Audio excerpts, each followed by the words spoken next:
here's what's happening in LA this week. In honor of African American Heritage Month, Councilmember Curran Price directed our attention to Central Avenue.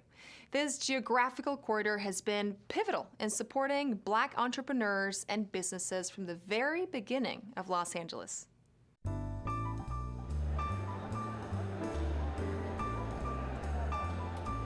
Well, we're here in the rotunda of Los Angeles City Hall. Today we have a celebration for African American Heritage Month. Specifically, we're celebrating Central Avenue. It's a long, beautiful history of people, places, and activities going on. Frequently, we associate Central Avenue with music and with jazz, but today we learned it is much more than that. Places of commerce, civic engagement, involvement. I am honored and just thrilled to be able to represent my family. My parents started the business in 1950, and I am second generation, and we are, if you do the numbers, 75 years strong. My husband and I, Greg Cowan, have been there for about 30 years as the owner-operators now. So it is an honor.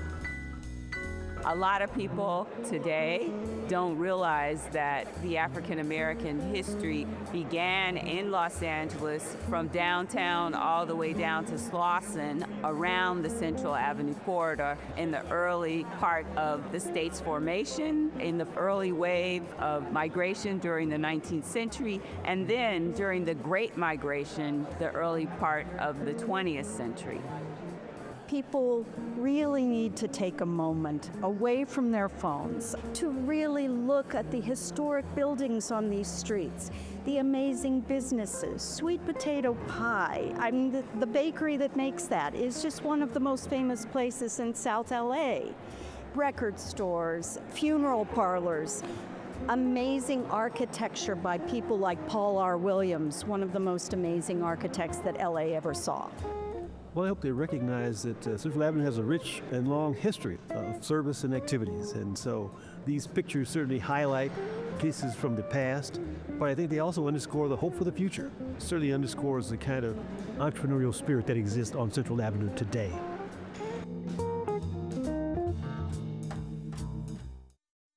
The Department of Recreation and Parks is celebrating African American heritage throughout the city. In South LA, St. Andrews Recreation Center is highlighting some previously hidden contributions that helped to shape Black history.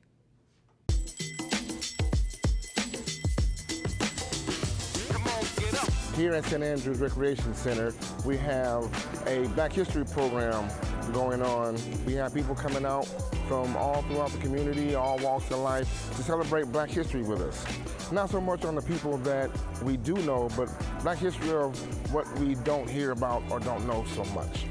Just by working here, they've actually taught me a lot about just hidden Black history facts. So it's a very strong month to kind of come together and learn about hidden facts. You can't really put a number on how many contributions were made by Black people in history that revolutionized the world. We have to pass down this information about Black inventors, engineers, entrepreneurs, doctors, lawyers, astronomers, some of everything. So if we honor the past, the future will be brighter.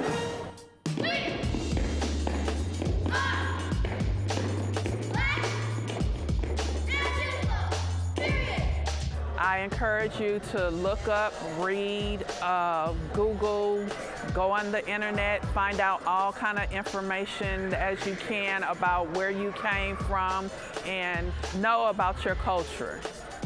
This event is always coming together. We have great food here. It's like a family working here. Come through. St. Andrews is a really great park. The more we come together, the more that we can accomplish. Black is loud, Black is beautiful, Black is everything. And thanks to St. Andrews Rec Center for those highlights. STEM, skills of science, technology, engineering, and math are foundational for building the future.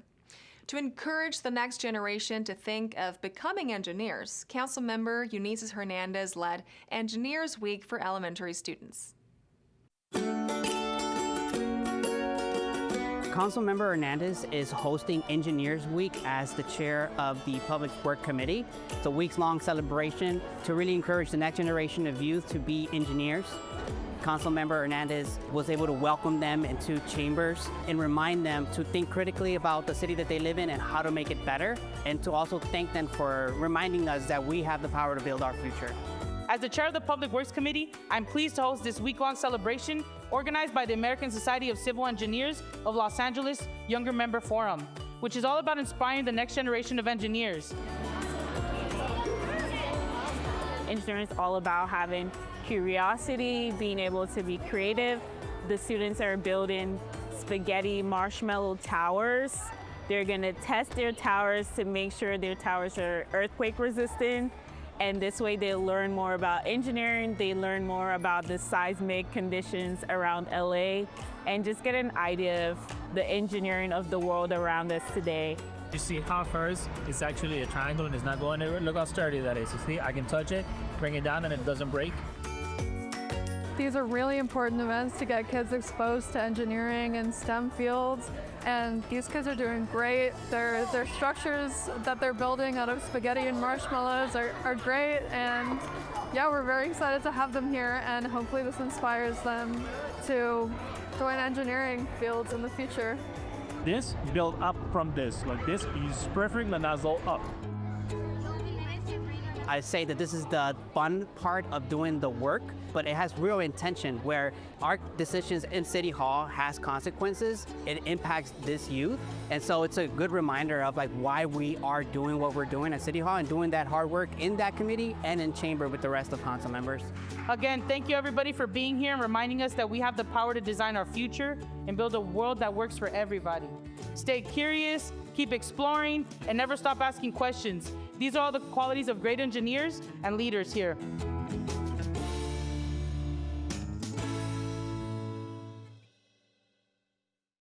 Those could be some future engineers. Even before the recent wildfires impacted LA, food insecurity was a growing concern. Councilwoman Heather Hutt joined with local organizations for a community food distribution event to help fill the supply gap and get food onto everyone's table. We are here with Councilwoman Heather Hutt, right here in the heart of the African American community on Crenshaw Boulevard, home of the Los Angeles Sentinel, and we are providing food and other goods to the residents of our community. We have partnered with the Los Angeles Sentinel, Brotherhood Crusade, LA County Federation of Labor, Mothers in Action to bring much needed food for people in need. Councilwoman Heather Hutt spearheaded this amazing food drive to ensure that members in her community, members in the Brotherhood Crusade community, members of the Los Angeles Sentinel community has a way to have some good food for the entire week. We've been doing these across the city because we know that there's food insecurity. We know that there's a lot of people who can't make ends meet. This is our opportunity to give back to our community. Folks are struggling. When eggs are $15 for a dozen, how can people survive? Increases of food is going up, and up. So today is about sharing some goodness to our community. We're here to give. We work for you. That's what we're doing, and this food giveaway is working for our people.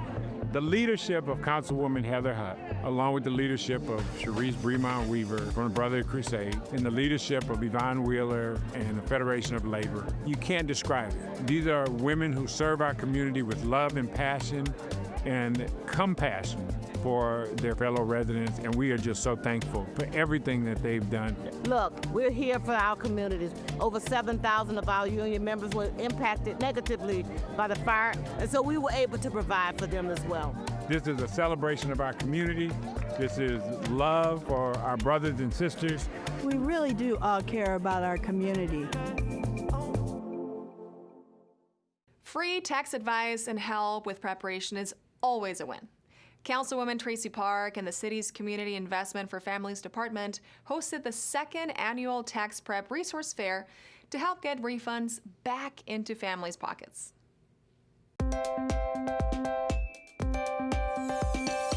We are out at Stoner Recreation Center here in the Sawtelle community, hosting the second annual CD11 Tax Preparation Resource Fair. We're on the ground with the Community Investment and Families Department, offering these services to families to help them get advice that they need to make sure they can get as much money back when they file their taxes as possible. We have IRS certified trained volunteers that are helping community members complete their taxes. And our goal is really to help families put money back into their pockets, not only with their refunds, but with their earned income tax credit, child tax credit. These tax credits can put up to $10,000 back into Angelino's pockets.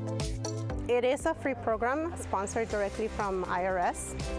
Individuals who have low incomes to moderate, we are more than happy to help them file their income taxes.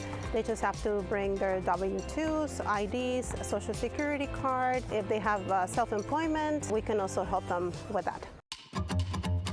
We've obviously had a rough few weeks here on the west side of Los Angeles, but as our communities return to normal and get ready for things like tax season, we want to make that return as simple as possible. So we're really excited to be able to provide these services and benefits for free to our local community.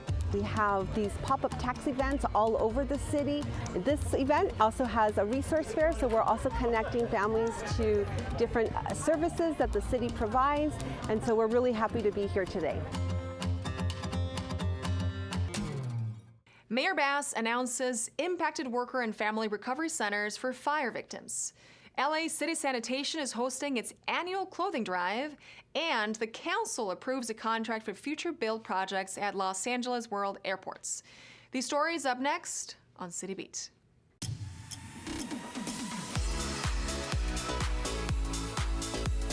Mayor Karen Bass and Councilmember Hugo Soto Martinez visited one of 4 centers which will provide resources for Angelinos impacted by the recent LA wildfires. The centers will help with job placement, financial assistance, small business grants, and other services. According to Mayor Bass, as the city rebuilds neighborhoods, it will also do everything to ensure impacted families can rebuild their lives. Family services available include access to rental assistance, help in applying for income support, and assistance with filing taxes. The 4 impacted worker and family recovery centers are located in West LA, Northeast San Fernando Valley, West Adams Lamert Park, and Boyle Heights. For more information, visit mayor.lacity.gov/press. LA City Sanitation and Environment is hosting its annual clothing drive through Friday, March 7th. The City Facilities Recycling Program is collecting new or gently used adult and children's clothing, including sweaters, jackets, shirts, pants, and socks. Clothing donations can be made at 6 public drop-off locations, Monday through Friday from 9 a.m. to 4 p.m. Donated clothing is provided to the St. Francis Center and the Los Angeles Mission to help Angelinos in need. For more information on donation drives, see the Education tab at sanitation.lacity.gov. LA City Council has approved a contract for future design and construction projects at Los Angeles World Airports, LAWA, valued at $5 billion. The latest multiple award task order contract, or MATOC, is a 5-year agreement with 51 contractors who are authorized to carry out work at LAX and Van Nuys airports. The MATOC provides a more streamlined procurement process for the airports, which will benefit small and local businesses that are part of the agreement. According to LAWA, the agreement is also a win for the city and Angelinos, as it will help ready LAX for the 2028 Olympic Games. The MATOC is valid for 5 years and will support LAWA's capital improvement program with 20 projects in the contract set to begin in 2025. For more information, visit lawa.org/news-releases.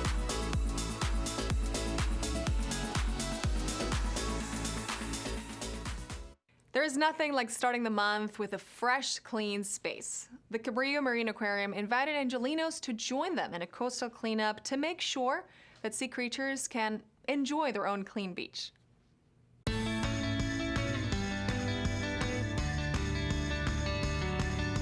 So we're doing our first Saturday of the month beach cleanups. We do this every first Saturday of the year. And it's a really wonderful way to connect with nature a little bit and to help out the environment while you're here. The beach, the ocean, is a home to so many animals and other living things. What we do has a huge effect on how healthy they can be and how much this habitat can really continue to survive. We're all connected on this planet, so keeping the environment around us healthy it's a no-brainer. We're cleaning up the beach every first Saturday of the month. They have a beach cleanup day. It's good to clean up the beach because a lot of people leave trash during the weekend. It's good for the environment and the little animals, and little crabs and seals. They try to eat that plastic pieces and it's bad for them. So I would encourage people to come down to the beach to clean up the beach. You're helping the environment. You're also spending time with your significant other or your family members. It's great weather down here. It's a beautiful view. I would encourage people to come on down.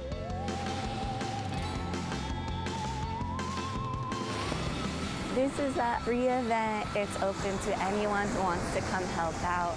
We do it from 9 o'clock to 10:30 in the mornings, and we also have a few other beach cleanups throughout the year, including Earth Day. That's our next one coming up on April 19th. It's pretty low-key. You come out here, we have materials ready for you. We have gloves, we have buckets, and we just encourage you to spend a little time outside on the beach cleaning up, helping out, but also appreciating this habitat for yourself too. How do we foster a love of reading even in the youngest Angelenos? The Central Library Family Storytime will do just that.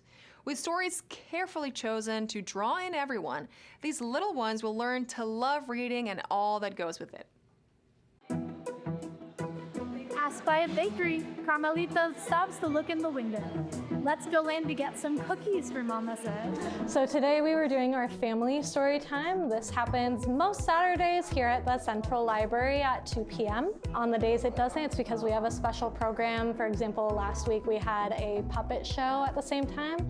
But today we were doing our family story time, which generally means that we are reading a bunch of books, singing a bunch of songs, and then doing a craft afterwards with kids of all ages.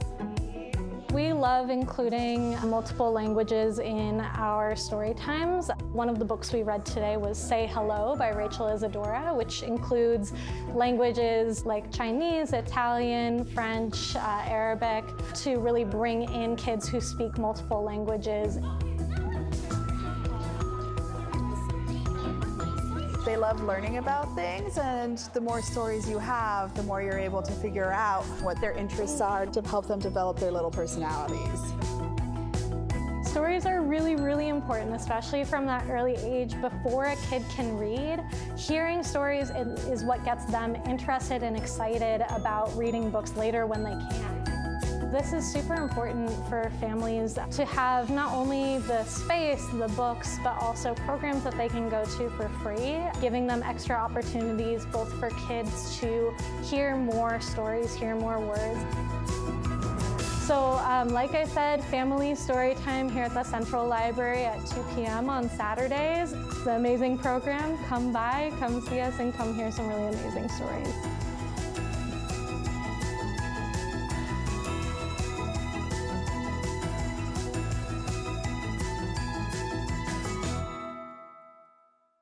The Venice Branch Library takes the books to the streets as it joins the Venice Farmers Market. In a new approach to community outreach, the library is bringing story time and more outside. Let's take a look. We are here at the Venice Farmers Market. I am the librarian over at the Venice Library, and we are doing story time. We are so happy to work with the Farmers Market to bring the community out. We're doing stories and crafts and songs. So instead of having people come into the library, we are going out to the community, and this is a wonderful outreach opportunity to bring books and stories and crafts to the community. So we started this about maybe 3 months ago. This is a brand new program. We do it every second Friday of the month from 9:30 a.m. to 11. And we had a wonderful crowd today. Everybody was really excited to celebrate Valentine's Day with us. 1, 2, I love you. Yeah, so I think the program's a really nice idea. I've got 2 kids, a 2-year-old and an 8-month-old, and it's really nice that there's something for both of them. So the story time and then the arts and crafts. So today we'll be making Valentine's Day cards and sitting out in the sunshine. Yo creo que es muy bueno tener muchas actividades en las que los papás y los niños puedan venir a disfrutar. Tienen la oportunidad de conocer más niños, él practica su escucha, ya sea inglés o español, convive con otros niños. It is open to everybody. It's free of charge. They just need to come. If they want to sign up for our email list, they can do that. We're targeting the younger crowd, but it's really open for everybody. For more information, please go to www.lapl.org. In this week's feature story, the Los Angeles Central Library has a wealth of culture on display. In fact, there is a tour of the art and sculpture and other points of interest in the interiors. Let's go beyond the books and learn more about the buildings that house the Central Library. Welcome to a docent tour of the LA Central Library. We're going to see the art and architecture of the 1926 Goodhue building that we named for its architect, Bertram Goodhue, and the 1993 Bradley wing, named for our mayor at the time, Tom Bradley. We'll see sculpture on Flower Street side, we'll see the rotunda, we'll see all the art in the new wing. I love to do these tours because I love this library and I love these buildings. It's full of art, full of sculpture, full of people doing wonderful things for this community. The tour was super informative. You get to walk around the whole building. You get to see all of the chandeliers, the art. It's really beautiful. We saw most of the library and its collections, as well as the architecture and the history of the library. So you got to kind of see what the library has, as well as the history of the building itself. The chandelier in the center of the library was really cool, with the 48 light bulbs and the zodiac signs. That was spectacular.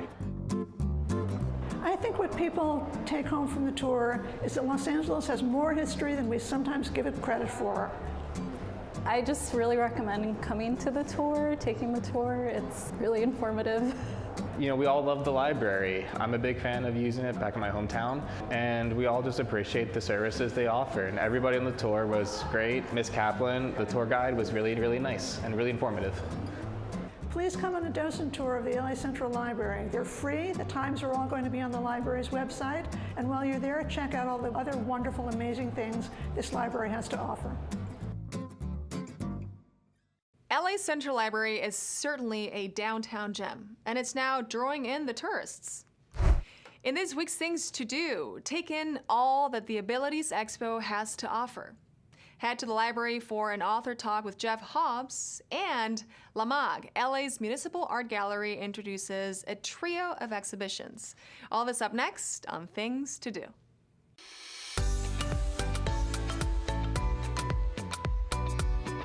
Get empowered and connect with the Los Angeles Department on Disability at the Abilities Expo.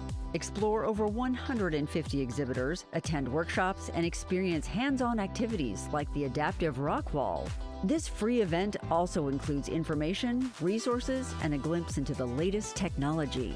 Complimentary loaner scooters will be available to navigate the expo on a first-come, first-served basis. Come out to the Los Angeles Convention Center for Abilities Expo, taking place on Friday, March 7th and Saturday, March 8th from 11 a.m. to 5 p.m. and on Sunday, March 9th from 11 a.m. to 4 p.m. For more information or to register, visit abilities.com.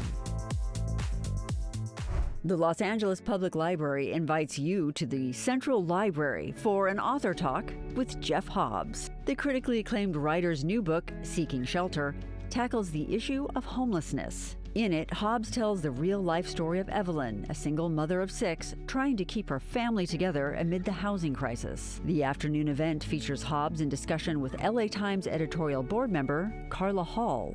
Head to the Central Library for this author talk and discussion on Seeking Shelter on Sunday, March 9th at 2 p.m. For more information, visit lapl.org/events.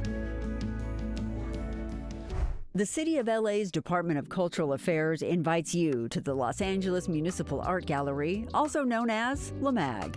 The gallery is reopening with not one, not two, but 3 dynamic new exhibitions and is celebrating with an opening reception on March 9th. Enjoy Step and Repeat, a group exhibition inspired by the historical pattern and decoration movement of the 1970s. Experience the sculptures in Memento Mori, the first institutional exhibition by LA artist Sun Lee. Explore the interconnected natural world in the work of Danila Cervantes at the 3rd new show. Head to Barnsdall Art Park and celebrate at the reception for these 3 shows on Sunday, March 9th at 1 p.m. For more information, visit lamag.org. And that's a look at some things to do.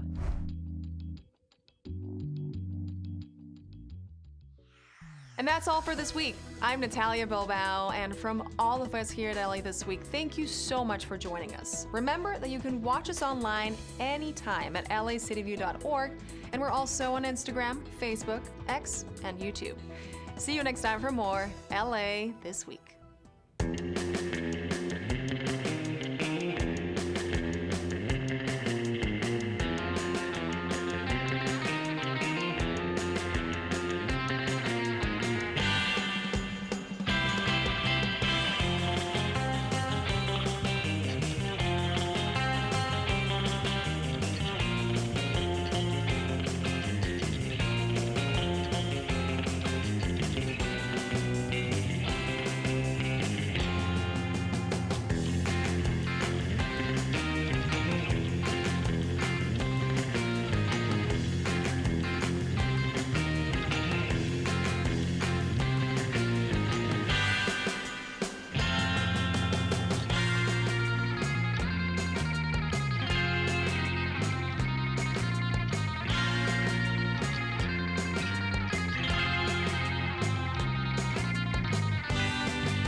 My father was Peter Suhu Sr., and he started Chinatown.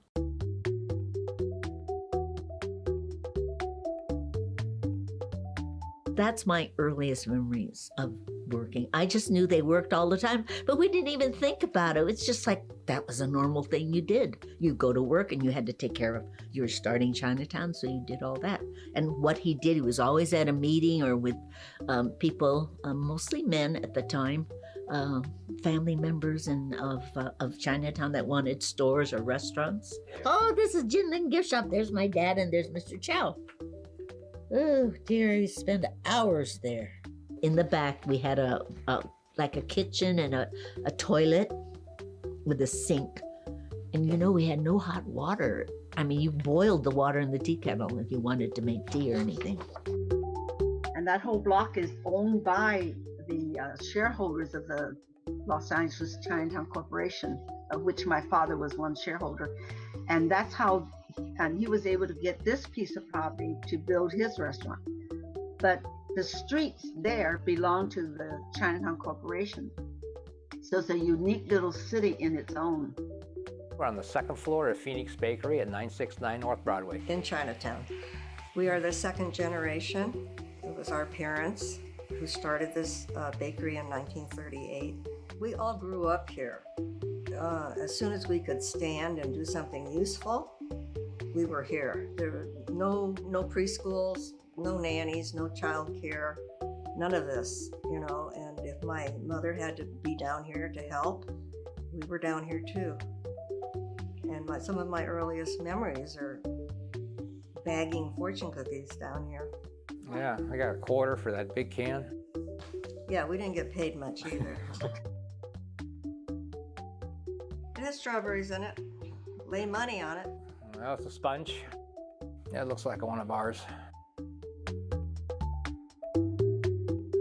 It was a place that attracted a lot of the, quote, American folks. And there are also photos of the new Yihangui on Hill Street with a line of people out the door. You know, you would think that you were at a popular fried chicken place. we've had a long history of supporting immigrant businesses.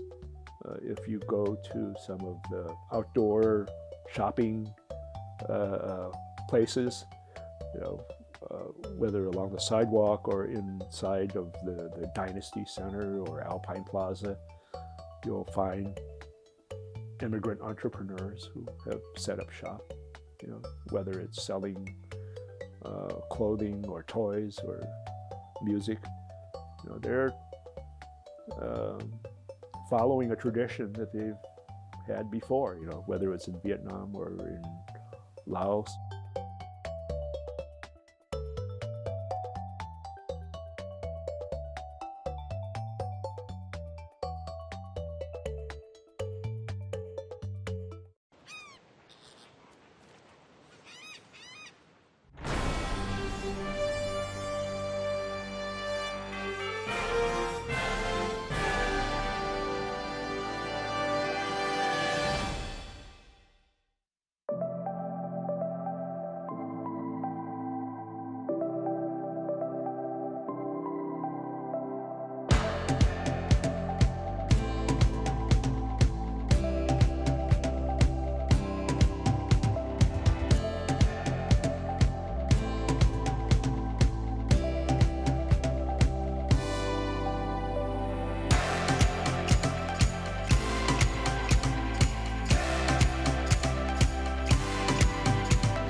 Good morning, everybody, and welcome to the regularly scheduled meeting of your Los Angeles City Council. Today is the 4th day of March in the year 2025. My name is Marquis Harris Dawson. I serve as president of this City Council. Public comment for today's meeting will be taken in this chamber, the John Ferraro Council Chambers. Mr. Clerk, let's begin our proceedings by calling the roll. Yes, Mr. President. Blumenfield, Harris Dawson, Hernandez, Hutt, Jurado, Lee, McOsker, Nazarian, Padilla, Park, Price, Rahman, Rodriguez, Soto Martinez, Yaroslavsky. 12 members present and a quorum, Mr. President. All right, first order of business. Approval of the minutes of February 28, 2025.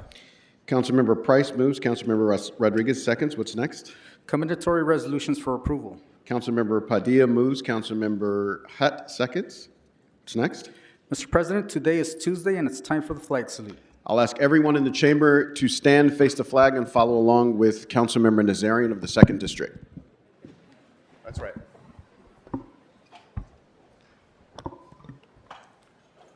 Place your right hand over your heart. I pledge allegiance to the flag of the United States of America and to the republic for which it stands, one nation, under God, indivisible, with liberty and justice for all.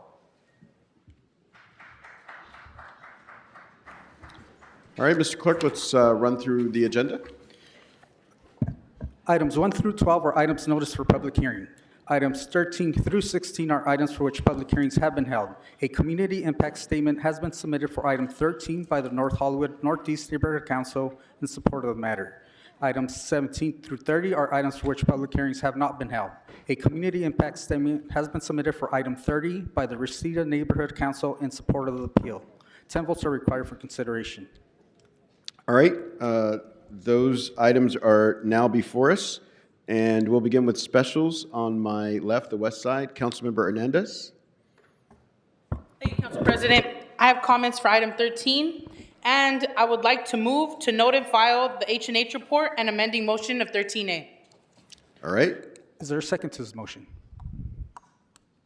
Second by Councilmember Rodriguez. All right, Councilmember Hutt. Thank you, Mr. President. I'd like to call item 16 for comments. All right, thank you. Any others on the west side? All right, on this side, Councilmember Rodriguez. Yes, I'd like to call item 13 for a separate vote and item 17 for a separate vote. And for 30, I believe we are going to be having a, okay. Yeah. Councilmember Price. Thank you, Council President. Out of an abundance of caution, the city attorney has asked me to recuse myself from item 13 because I am a landlord. Item 13. Item 1-3. Thank All you. right. All right, any other specials? I don't see anybody else on the queue. Mr. Clerk, before we begin, where does this leave us with regard to item 13? Mr. President, there is a motion on the floor to note and file the Housing and Homelessness Committee report and motion 13A. All right. So do we need to does that need to go to public comment, or can we do that That now? can be taken prior to public comment, sir. All right. All right, so which items are available for us to vote on? The council may now vote on items 14 and 15. All right, items 14 and 15 are now before us. Let's open the roll, close the roll, tabulate the vote. 13 ayes. All right, what's next? The council may now consider item 13, for which motion Hernandez Rodriguez has been introduced to note and file the matter. All right. And before we do that, I believe Councilmember Price is recused on this item. All right. All right. So item 13, the motion to note and file the item is before us. Let's open the roll, close the roll, tabulate the vote. 12 ayes. All right. Are these my specials? Yes. I'm sorry, Mr. Clerk. Council District 8 has specials that the member neglected to read during the time when he was calling for specials.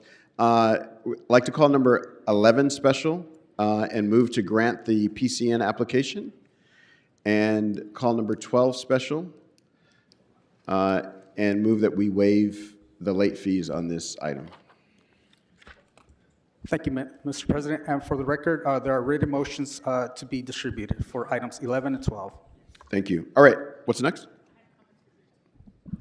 Oh, you have comments for 13, Councilmember Hernandez. Thank you, Council President. Colleagues, we introduced this motion on January 14th with an urgency clause because our city had just gone through one of the worst natural disasters in our history. We saw the writing on the wall. We knew that rent gouging would run rampant. We knew that thousands of people had just lost jobs and were suddenly wondering how they would be able to pay their rent. We knew that we were facing a second wave to our eviction crisis. And since we introduced it that day, this motion has been cut and amended and whittled down. And as this body wrung its hands and worried endlessly about the process, LA County and their Board of Supervisors did what we were unable to do. They passed a set of strong protections for tenants who were impacted by an unprecedented event. What does that say about us? That a governing body responsible for 88 cities could pass protections, but we couldn't.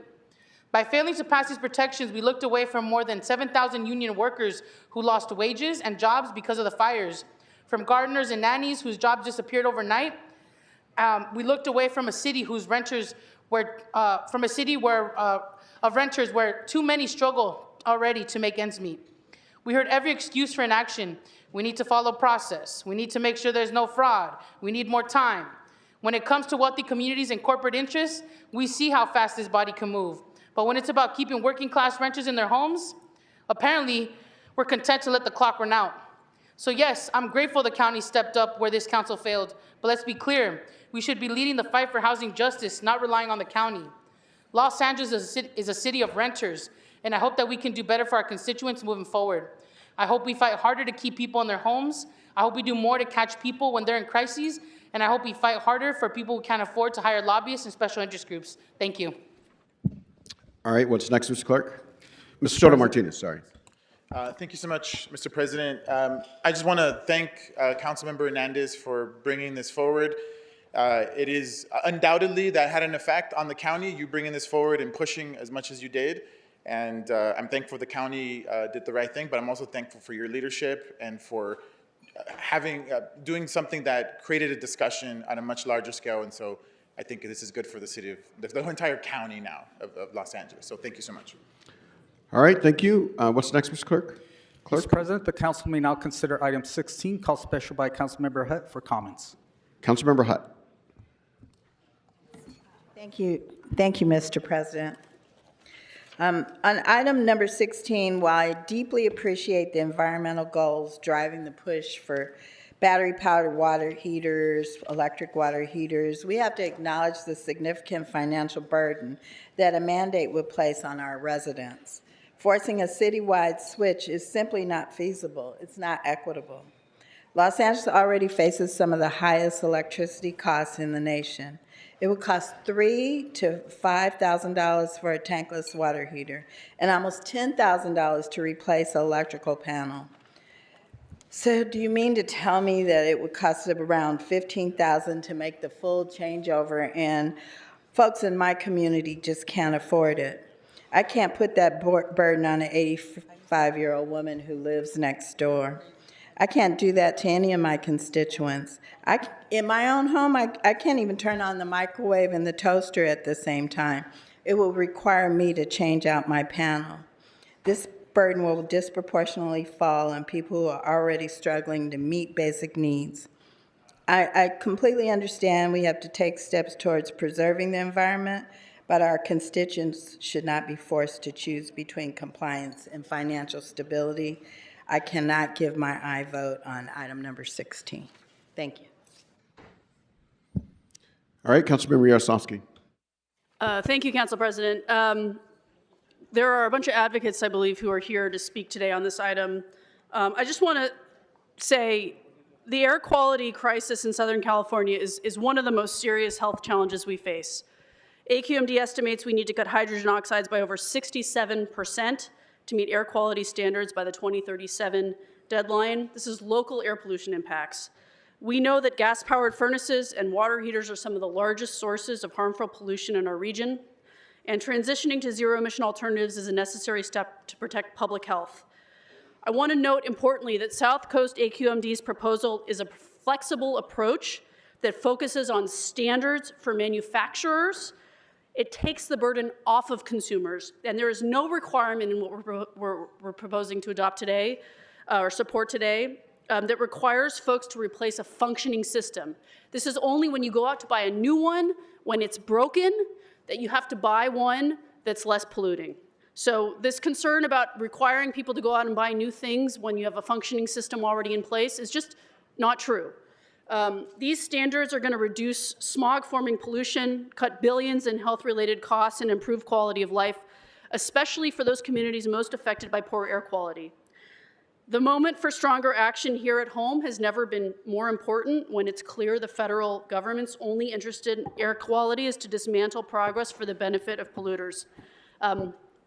I urge colleagues to support this resolution to back the South Coast AQMD's proposed rules 1111 and 1121 and move us toward a healthier, more sustainable Los Angeles. Thank you.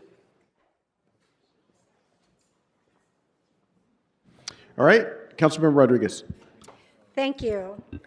So I just wanted to rise up and acknowledge Ms. Hutt's comments, because it's one of the parts of the conversations that continues to get overlooked when there's these overarching policies, and we have a shared commitment to ensuring that we have, for the very communities that we represent, responsible policy and advocacy that doesn't force an overburden on the working families that have no other alternative means but the most cost-effective solutions to maintain.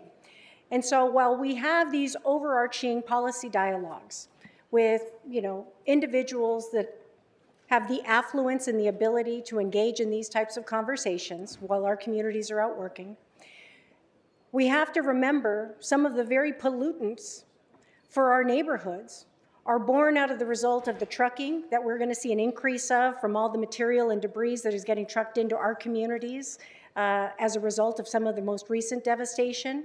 The fact that so many of our communities are intersected by freeways and airports without any mitigations.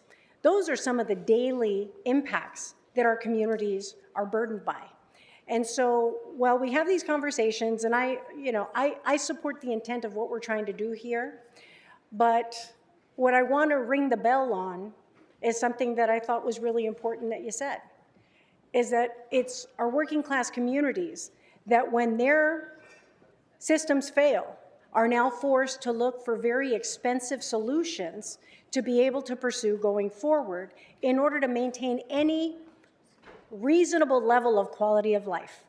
And so who are we really saving here? It's great platitudes, it's great politics, it's fine. But the reality is it does a disservice to a lot of the working members of our communities who don't have the means to be able to invest in these more modernized forms of solutions for heating and all of the variety of circumstances that you referenced. So I want to thank you for bringing rise to that. While I support these issues and the concept and what we're going to, and what we're driving towards, I think the reality is that there's a level of very affluent thinking among individuals that are not bearing the day-to-day impacts the way working class communities do each and every day. And I advise everybody, while they're on those platitudes, to remember that there are other policy positions that they could be taking to ensure that there's equity in the decisions that we're making, to ensure that we can better improve the quality of life, the air quality in these very neighborhoods with some of the day-to-day activities that are affecting these neighborhoods currently. Thank you. All right, seeing no other speakers on this matter, are we prepared to take a vote on this one, Mr. Clerk? Yes, sir. All right, let's open the roll on this item, close the roll, tabulate the vote. 12 ayes, 2 noes. All right, what's next? Mr. President, the council may proceed to public comment. Mr. Lee? President, I apologize. I'd like to request item number 9, if we could continue this to Friday's council meeting. Okay. And for the record, sir, that would be Friday, March 7, 2025. All right, without objection, that'll be the order. All right, let's prepare for public comment at this time.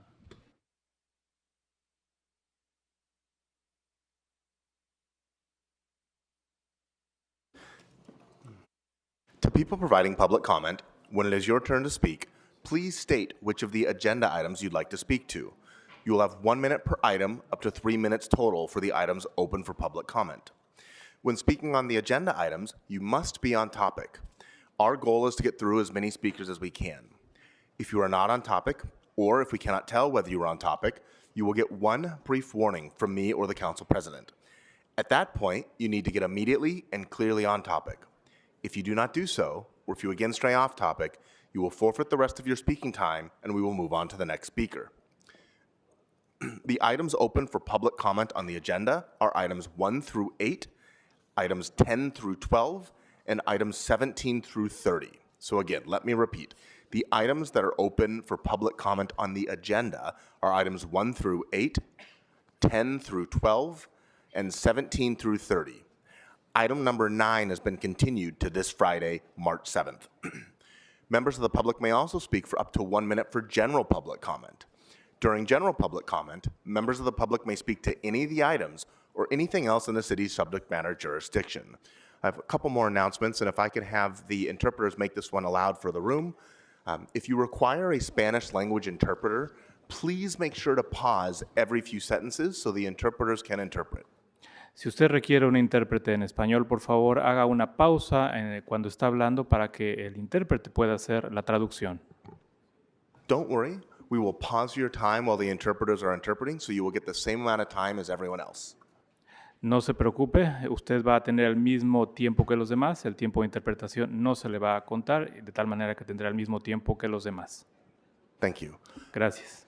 And as far as lining up for public comment, please make sure to wait until you hear your name called. The names are called at random. As soon as you hear your name called, you're welcome to line up on your left-hand side of the council chambers. You do not have to speak in the order in which your name was called. Just wait until you hear your name.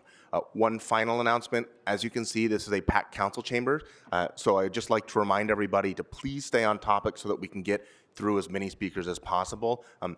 Due to the sheer number of people here, we might not be able to take every single speaker. So again, the more focused you are, the more on topic you are, the more efficient we can be. Thank you. And in the interest of letting everybody know what we want to do to conserve time, it's our expectation that we will stop public comment at 11:45. At 11:45 this morning.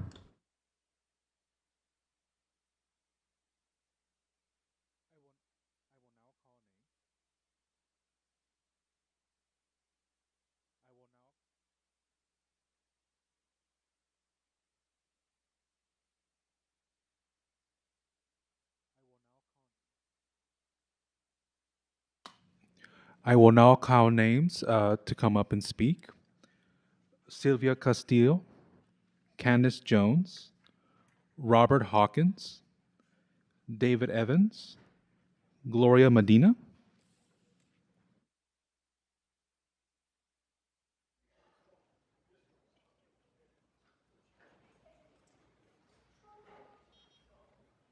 Good morning. So you have 3 minutes for the items and 1 minute for general public comment. Go ahead.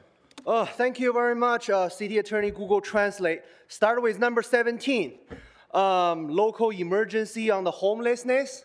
So I want to showing my support to our council president because he spent $3,000 per month on taxpayers' money to support homelessness. And then right now, still, after declaring the local emergency on homelessness, we still have 80,000 people living on the street. So I really want to tell the council president, this is a really job well done. Let's continue to declare homeless emergency. Let's still continue to throw taxpayers' money away. Let's continue to waste our tax dollar. And then in the future, when the LAPD asking for money, when the LAFD asking for money, we got no money. Why is that? We throw them away, $3,000 per month, $4,000 per month, convert a luxury hotel to homeless. That's why you have no money. Next item, let's go to item number 18. Thank you very much, City Attorney, the Google Translate, thank you. Number 18 is about South LA Historic Neighborhood Marker. I'm here to showing the support to our council president, Harry Stousen, because the Figueroa neighborhood is definitely one of the best South LA historic neighborhood. Because the Figueroa prostitution services has been in South LA historic neighborhood for more than 50 years. What did our council member Harris Dawson do about the traditional historic Figueroa prostitution neighborhood services? Absolutely nothing. Every time I go to the bus, I drive, I walk, I ride a So, bicycle. Speaker, this is by not down related the, to item 18, so I'm going to ask that you stick to the other items. by down the South LA historic neighborhood, and then I was always stopped by the South LA Figueroa prostitute for no reason. Item number 30 is about the fire chief item. I want to know that during the fire, why I'm seeing on the news the fire chief have to send 1,000 firefighters back to home in the morning of the fire. That doesn't make any sense to me. And then also, I hear on the news that the mayor boss asking the fire chief do some sort of after-action report, and then why our fire chief continue to refuse to do that report. And then all of a sudden, I don't have any firefighting experience at all, so I don't know that. But what I know for sure is that one day before your anticipated disaster weather, one day before, you make sure you're all 3,000 firefighters ready, standing by. Nobody go home. That's what I know for sure. When you know there's a disaster coming, you make sure every LAPD, LAFD is standing by several hours before. That's a common sense right there. General public comment. General public comment is that let's continue the fire item. So right now I'm hearing two stories on the news. Some sort of a news are saying that we need an LGBT fire chief because firefighting, we don't care about firefighting. We care about the DEI and LGBT. And then some other story I hear is that the fire chief continue to fight with the council president, continue to fight with the mayor. That's why she got retaliated against. That's why she got fired. And then sometimes I also hear other stories on the news that the fire chief refused to put all the 1,000 firefighters stay on the January the 7th. And then because of her incompetency, that's why she has to get fired. So right now there are so many stories on the news. I really wish our council president, which is the best of the best, Figueroa council president, can tell us that we need more DEI, we need more Figueroa fire chief instead of a regular fire Speaker, chief. your time has expired. Next speaker. Good morning. And which items would you like to speak to? My comment is on general comment and the agenda item of the appeal for the fire chief. Okay, so you have 1 minute for the item and 1 minute for general. Go ahead and begin with the item. Go ahead. Okay. Good morning, President Marquise Harris Dawson and well-esteemed city council members. My name is Robert Hawkins. I am the president of the Los Angeles City Stentorians. I stand before you today to speak on the corruption and systemic racism that have plagued the Los Angeles Fire Department for way too long. Discrimination, harassment, retaliation against black firefighters continue to go unchecked, with no real accountability and a failure of leadership at the highest levels. The Stentorians have repeatedly attempted to work with Fire Chief Christian Crowley to address these issues of serious concern, yet we have seen no meaningful action, only empty promises. Today, we demand change. We demand leadership that will acknowledge and confront these issues head on. The Los Angeles City Stentorians firmly oppose the appeal and reinstatement of Fire Chief Christian Crowley.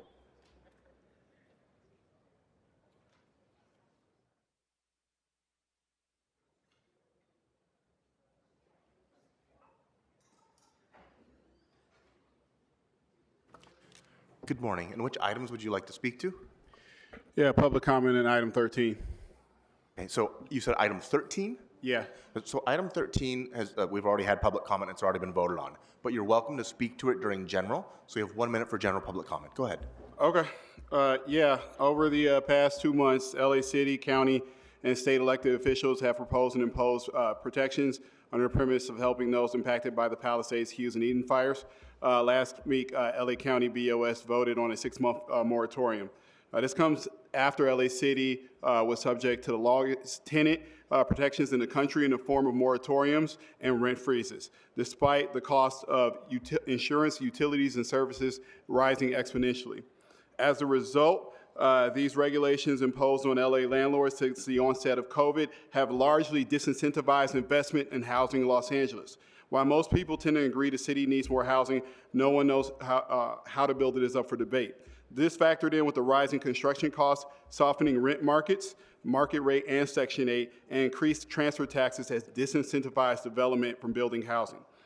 The loss of investment in the city due to regulation not only hurts greedy developers and landlords, but it also hurts other industries and hurts our tax base. Speaker, your time has expired. Good morning, general comment. So you have 1 minute. Go ahead. My name is Gloria Medina, and I'm an Angelino who loves this city and has worked for this city to serve communities for 30 years. It saddens me right now to see what's unfolding and to see the attacks in our city by wealthy developers trying to position themselves in this particular moment. Angelinos have been displaced, have lost employment, and are suffering the health implications of the fires. This is a moment to come together, to move in unity, and not to play the blame game or to have wealthy people in the city of Los Angeles position themselves. That is a strategy to divide us and conquer us. Let's be real. We have vultures salivating, trying to capitalize on this moment for gain and for profit. We had an election in the city, and as Angelinos, we spoke clear, and we elected an experienced leader, the first Black woman to serve as mayor. We urge the council to step up into leadership and protect the voice of the people. We have no space for racism in the city, and the attacks on the mayor are racist. Thank you. Before the next speaker speaks, I'd like to call up more names. Gerard Wright, Laura Ramirez, Sylvia Castillo, Dave Riles, Stephen Ozen, Daniel Hendrickson.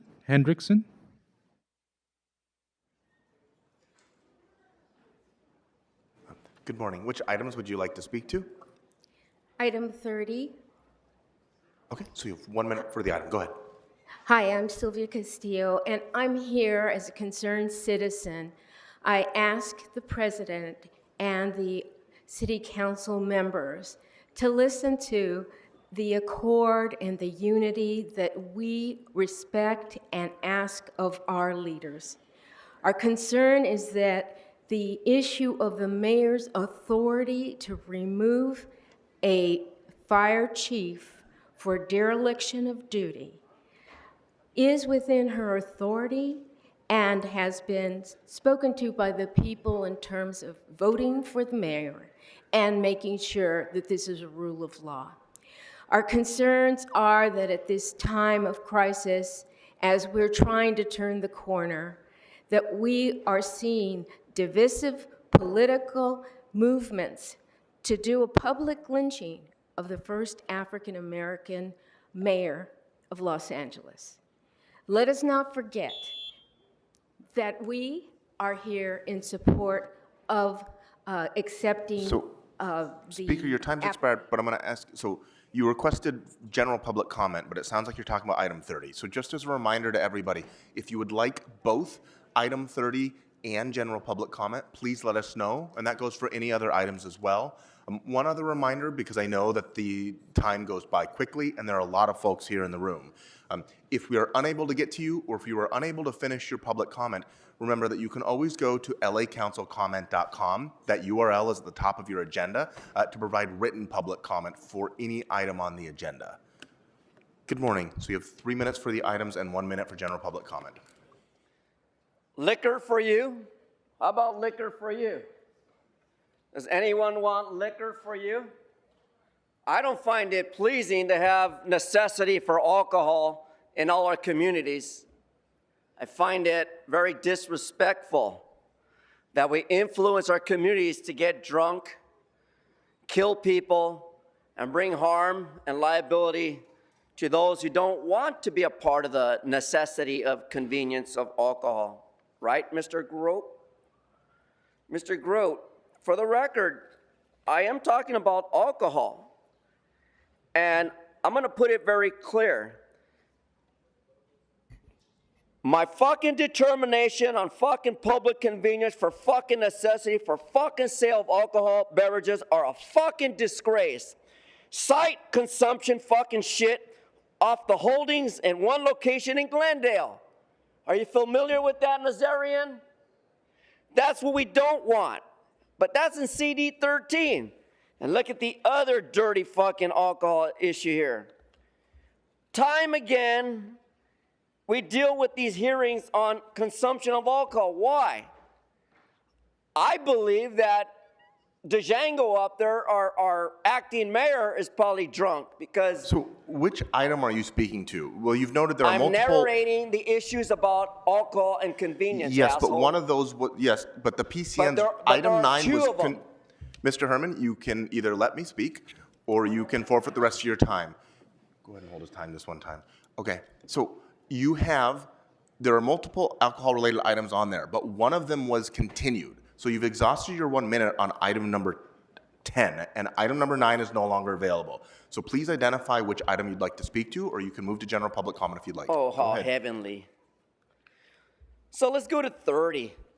Let's talk about Miss Christina Crowley and how your acting mayor, Mr. Django up there, did not help support her. Instead, he looked to fire her. I call that discrimination. I call that just not knowing what the fuck he was doing in his capacity that day, at that time.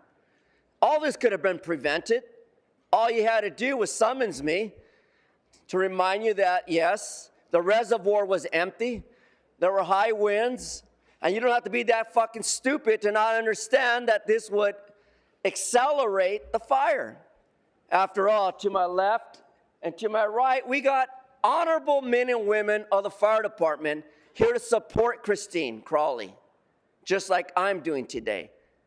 And the reason is because we have already known that the fire department budget was far behind and did not exceed what LAPD was offered, right? So why does that happen? And I'll tell you one fucking good reason why. So you've exhausted your 1 minute on this item. You can continue during general if you'd like. I know that, asshole, so why do you interrupt me? I know what I'm doing. I've been doing General this for public 20 comment. fucking years. 20 motherfucking years, Grote. And in your fucked up country of Korea, they don't want me to speak English. They do not want me to speak English. But let me remind you about Brandenburg versus Ohio in reference to a dirty nigger. This city, Brandenburg versus Ohio, this dirty fucking city of corruption is what I'm talking about.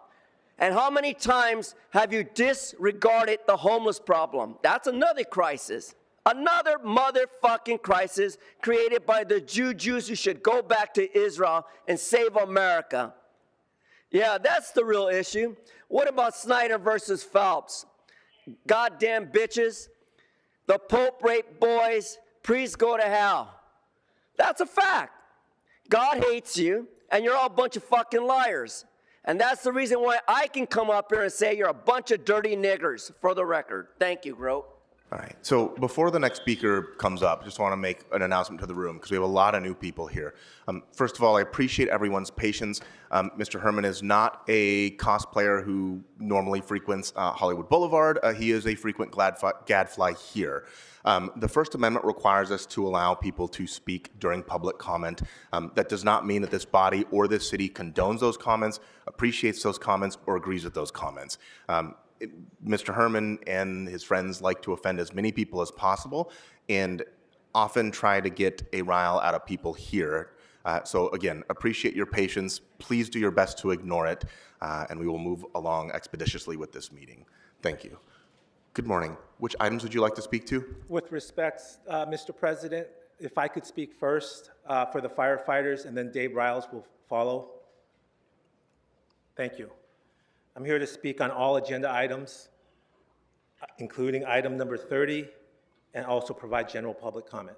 Okay, so you'll have 3 minutes for the items and 1 minute for general. You're welcome to speak to item 30 first if you'd like, but just to enforce the rules equitably and equally, we would like to make sure that you speak to the items first. So my recommendation would be, if you'd like to continue with 30 and then continue through your general public comment, would be to speak to the other items for your first 2 minutes and then switch to 30 for your last minute, and then we'll continue through general. Go ahead.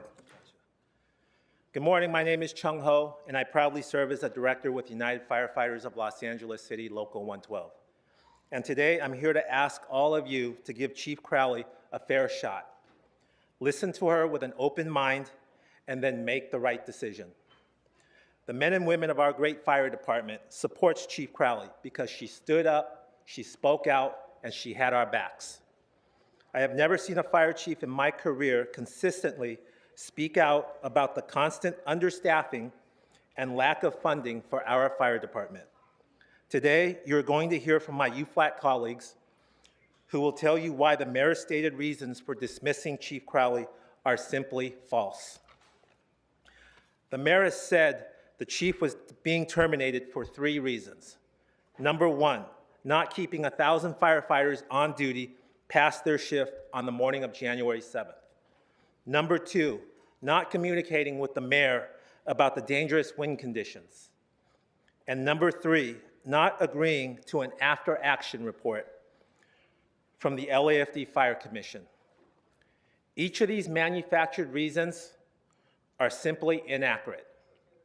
The truth is, there was nowhere to put 1,000 firefighters that morning.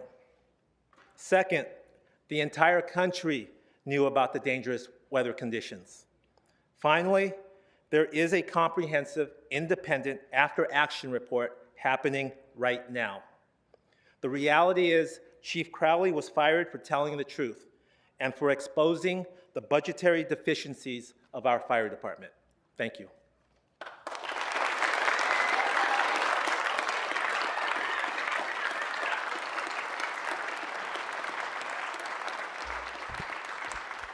Good morning. Which items would you like to speak to? I'd like to speak on all items, specifically agenda item 30 and general public comment. Okay, so you have 3 minutes for the items, but again, that's 1 minute per item, so 1 minute max for 30 and 1 minute for general public comment. Go ahead. Understood.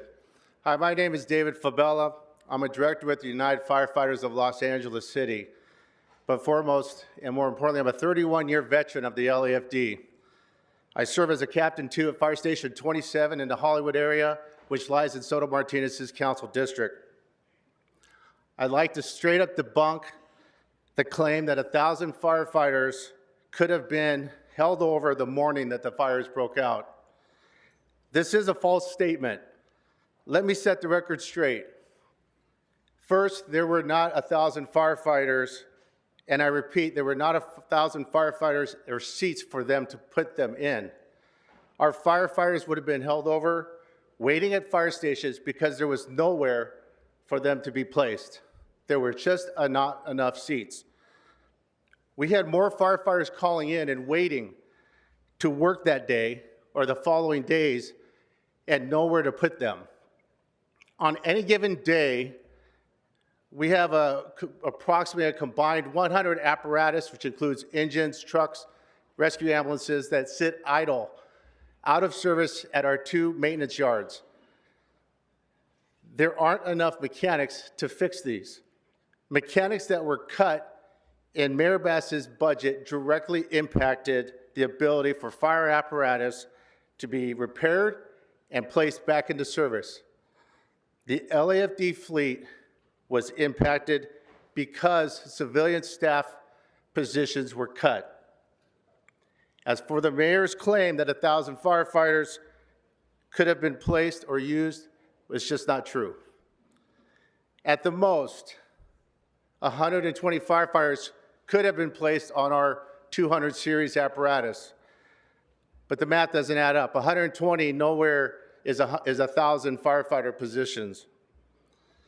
I hope you hear the facts today. Speaker, that exhausts your time on item 30 and general public comment. So if you'd like to speak to the other items, you can. Or just general comment, please. So you've already exhausted Okay. your 1 minute for general public I'll comment. speak on item 30. You've already exhausted your 1 minute on item 30. So that was you just spoke for 2 minutes on those 2 items. I hope you'll give firefighter Crowley the opportunity to lead the LAFD. Thank you.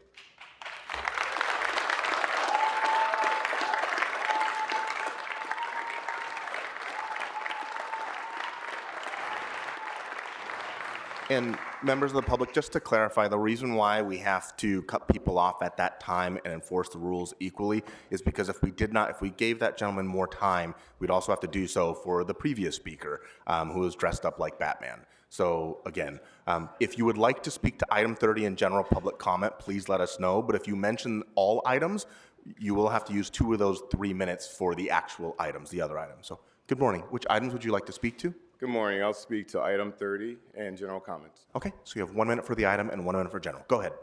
Good morning. Dave Riles, Director, United Firefighters of Los Angeles City.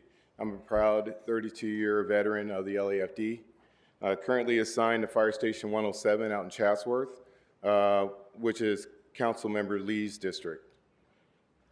I was raised in the Valley, where I currently reside in the San Fernando Valley. And in our neck of the woods, we're not unaccustomed to high winds and wildland fires. Like a majority of the Los Angeles residents, I too struggle with the idea or the reality that Mayor Bass was unable to anticipate the horrendous windstorms that were coming that day. In fact, the mayor herself posted the following on her social media account. There is an expected destructive and potentially life-threatening windstorm starting today, Tuesday, January 7th.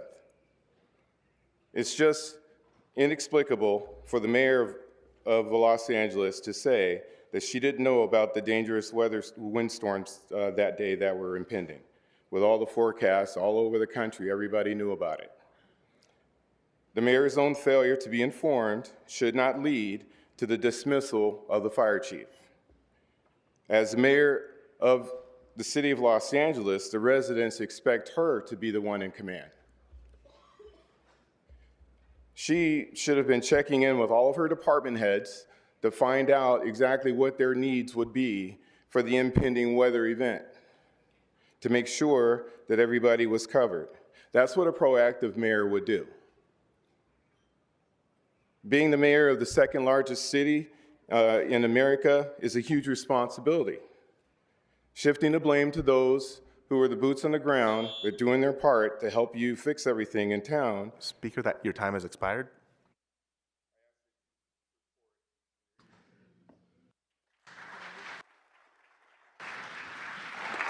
Before the next speaker speaks, I'd like to call up more names.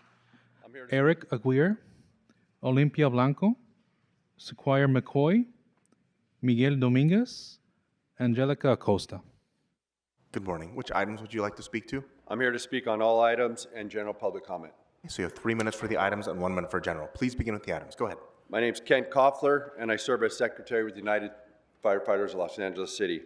I'm a proud 24-year veteran of the LAFD, where I work as a Captain 2 at Fire Station 66 in South Central LA, in Council President Harris Dawson's district. The mayor stated she dismissed Chief Crowley for refusing to conduct an after-action report on the Palisades fire. This is absolutely false. After-action reports are a routine part of our job, and it's ridiculous to think that a historic fire of this magnitude wouldn't require a top-to-bottom review. The Fire Commission doesn't have the expertise, capability, or authority under the city charter to conduct an investigation of this scope. Also, a fire department shouldn't investigate itself, especially from a commission that is made up of mayoral appointees. This is why an independent third party needs to be the lead. And I can tell you that an independent after-action report from the state is already underway. I know this because I am part of the analysis as a UFLAC representative.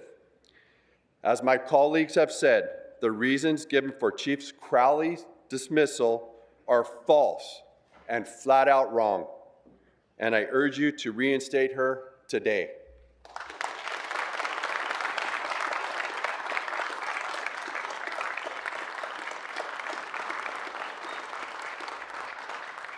Good morning. Which items would you like Good to morning. speak to? All items in general public comment. Okay, so you have 3 minutes for the items and 1 minute for general. Please begin with the items. Go ahead. Pat McOsker, proud Local 112 member. And the first thing I want to say to all of you guys is I know how much you deeply care about public safety, how much you do to ensure public safety in your communities. I want to urge you today to make your decision about Chief Crowley based only on public safety, not on politics, not on relationships, not on alliances, only on what's best for your citizens. I have a certain perspective on fire chiefs and their effect on public safety. I served a long time ago as the president of Local 112, and I served with 2 mayors and 4 fire chiefs. And you wonder why there was 4? Well, the second mayor, the reason is the second mayor didn't have the same appreciation for the work of, the life-saving work of firefighters and paramedics that we would have liked. And then we had a great budget crisis back then. We had the Great Recession, huge impact on the city budget. And unfortunately, that mayor decided that the biggest cuts, the deepest cuts, were going to be to the fire department back then. We ended up losing 317 positions, ambulances and fire trucks. We had delayed responses. People suffered and people died because of those cuts. How did they happen? That mayor hired 3 successive fire chiefs that each lasted about 1 year. They lasted long enough to get up here before your predecessors in this horseshoe and tell them that those deep budget cuts, they wanted them. It was their plan. We were going to be more efficient somehow and more effective with fewer firefighters and longer response times. They sold them to you because they were yes men. And then they walked out the door as fast as they could with their big pay raise and their big pension for being the fire chief who sold budget cuts. That's the effect that a fire chief has on public safety. We had yes men back then. Right now, we've got a courageous woman serving as the fire chief in Los Angeles.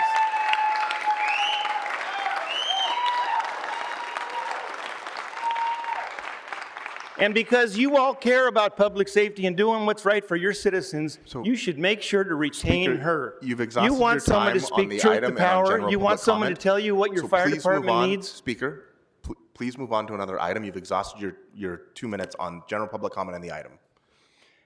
I want to ask you all again, just do the right thing. Focus on public safety. If you're focused on public safety, you will So, retain Speaker, this fire chief. You're Thank gonna you for your forfeit the rest time. of your time. We're going to have to move on to the next speaker. Thank you.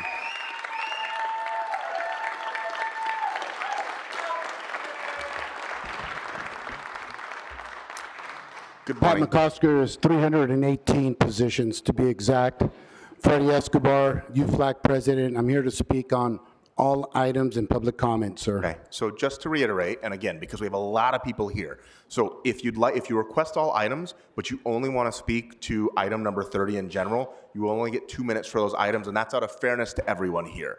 So again, I'm going to cut in at about once you've used 2 minutes to ask you to move on to another item. It's not because we don't want to hear from you, it's just because we have to enforce the rules equally. So Roger, and understand. 3 minutes for the items and 1 minute for general. Please begin with the items. Go ahead. All right. I'm here today with my brothers and sisters of the LAFD to say what needs to be said. Fire Chief Crowley is being fired for telling the truth. Let me repeat myself. Fire Chief Crowley is being terminated and fired for telling the truth. For decades now, UFLAG has been saying we're an understaffed, under-budget fire department. We have half the firefighters we need to protect this city of Los Angeles. Chief Crowley had the guts and the courage to speak out, to make sure her troops on the ground have what they need to do their jobs. For the first time, the public and this city council started paying attention. But her honesty cost her her job. Today, I'm asking this council to allow Chief Crowley to speak. Give her a chance to set the record straight. Because what's happening right now is simply not right, and everybody knows it that's in here. I know each one of you. You all tell us how much you support your firefighters, how much you love labor. Hugo Soto Martinez, you're the biggest champion for labor. That's what you've said publicly. Well, labor is with Chief Crowley on this. She is the first fire chief to speak up on behalf of the men and women to say what has been said for decades. The LAFD cannot continue and sustain what's asked of us. We are understaffed, under-budgeted, and we cannot do more with less. Enough is enough. Everybody is watching, and we're asking you to do the right thing, stand with labor, labors with management on this. Chief Crowley is being terminated for telling the truth. In my 35 years on the job, not one fire chief has represented the men and women like she has that day. And we thank her for her courage, and for firing her for telling the truth is simply wrong. Thank you very much for your time.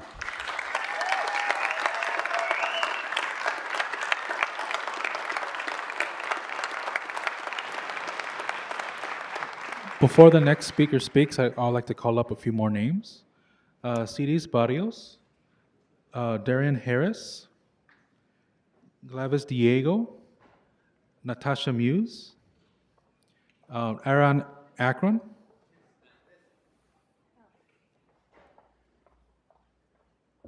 Good morning. Which items would you like to speak to? Item 30. Good morning, Council. My name is Daniel Henriksen. This is the 71st year since I became a resident of Los Angeles. I wanted to acknowledge all the firefighters here. As the son of two union organizers, it's good to see union members standing up for what they believe in. And I also want to acknowledge all the firefighters here standing up for justice in hiring. That's just as important. We're a big city. We need to find a way to support all of us. We've got many beautiful parts of our city. We've also got big problems. Some of them are some really ugly problems. And we elected you to work on the biggest and ugliest problems we have. You voted for the budget for the fire department after very careful decisions. I want you to focus on city council work and not try to second guess the mayor. Tough times require tough leadership. Let's do your job. Let's let her do hers. Thank you.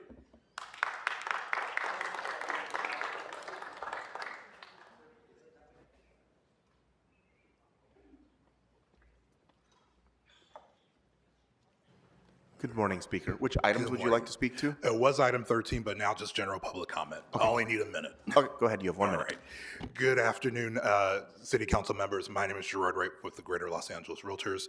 So speaking on some of the conversation around item 13, even though it is a receive and file, one of the biggest reasons why there was a lot of hemming and hawing through the last couple of weeks was trying to figure out how to find resources for the housing providers if there's going to be an eviction moratorium.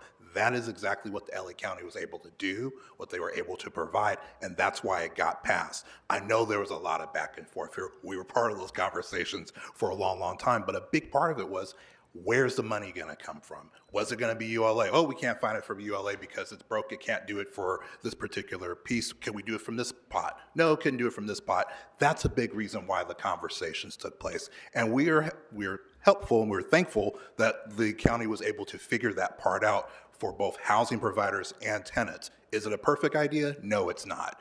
But at least the core conversation that many of you all were grappling with was where are those resources going to come from? Thank you so very much for your time and attention.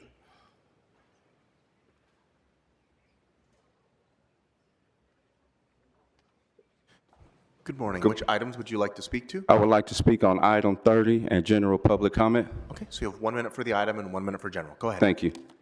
Good morning, Council President and esteemed council. My name is Eric Aguiar, and I'm with Brotherhood Crusade, and I'm here to support Mayor Bass in her decision.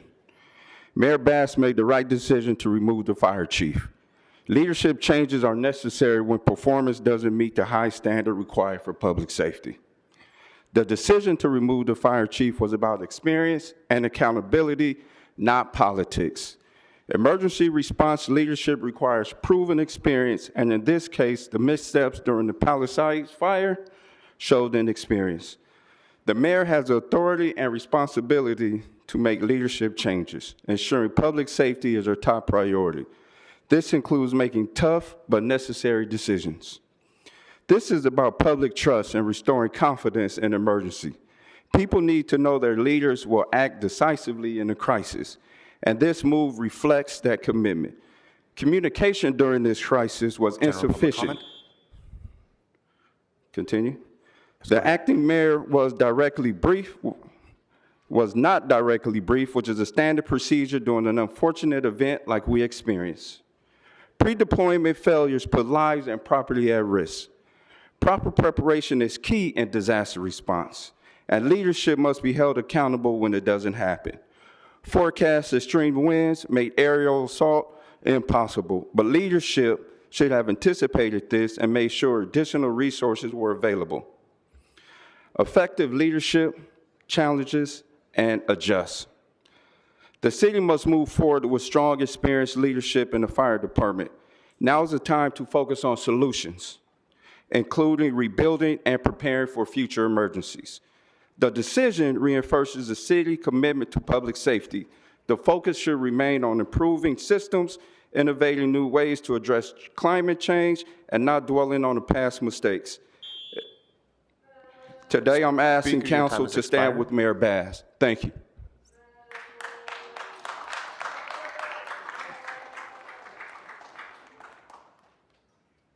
Good morning. Which items would you like to speak to? Item 30 in general. Okay, and feel free to adjust the mic if you need to. That goes for everybody else too. So 1 minute for the item and 1 minute for general. Go ahead. All right, awesome.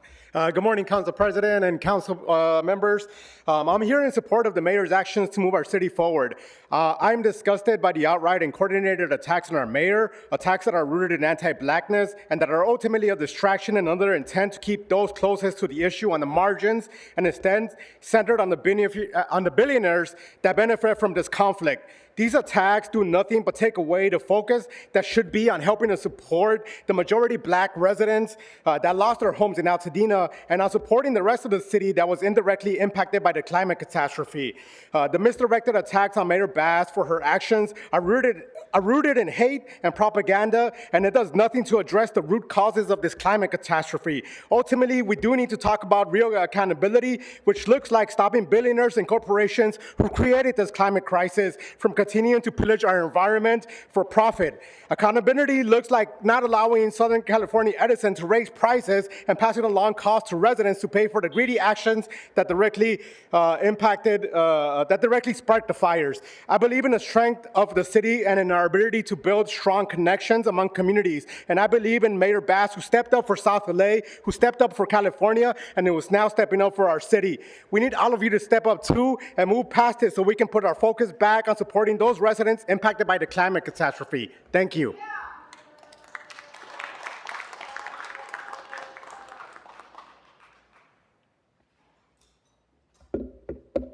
Good morning. I'm here to speak on item 30 in general public comment. Good morning. Okay, you have 1 minute for the item and 1 minute for general public comment. My Go name ahead. is Glaus Diego. I'm a lifelong resident of South Los Angeles. I am standing here in support of Mayor Bass.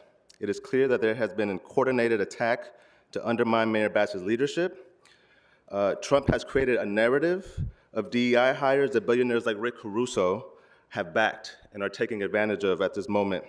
These are the same billionaires that have prevented more funding to go to public departments like the fire department when they spend millions on oppositions like schools and communities first and rent control. Let's be clear, Chief Crowley went on national television and focused on division when she should have been focused on the fires. For this, this is the time for us to center unity. A lot of people are still suffering from the fires, and the city should be hyper-focused on recovery and not distractions like these. We must respect the leadership of the mayor, and I urge the city council to support her.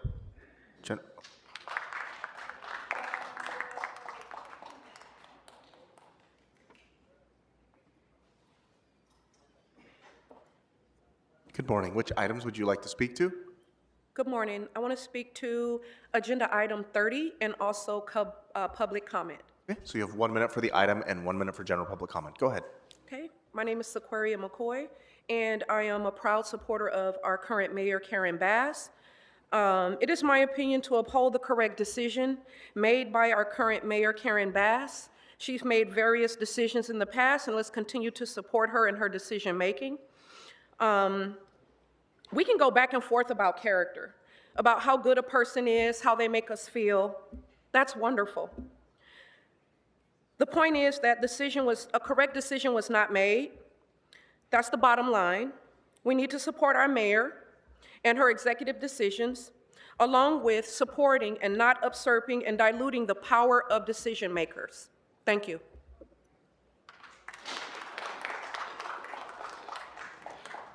Before the next speaker speaks, I'd like to call up more names. Kathleen Hernandez, William Smart, Kent Koffler, Karina Crump, Irma Arellans. Good morning. Which items would you like to speak to? Item 30 and general public comment. Okay, so you have 1 minute for the item and then 1 minute for general public comment. Please begin with the item. Go ahead. Thank you. My name is Olympia and I am a resident of the city of Los Angeles. We ask that during this time of continued uncertainty and recovery for the city of Los Angeles, the council focuses on preserving the unity of residents and leadership that shone through when our community mobilized to support those who had lost everything. Mayor Bass has been made to be the scapegoat of a natural disaster that devastated the historically black neighborhood of Altadena and its residents, who were deprioritized when Chief Crowley chose to focus on political division. We ask that you resist the national persecution of black women in power, honor her executive authority as an elected leader, and prioritize your most vulnerable constituents. Thank you.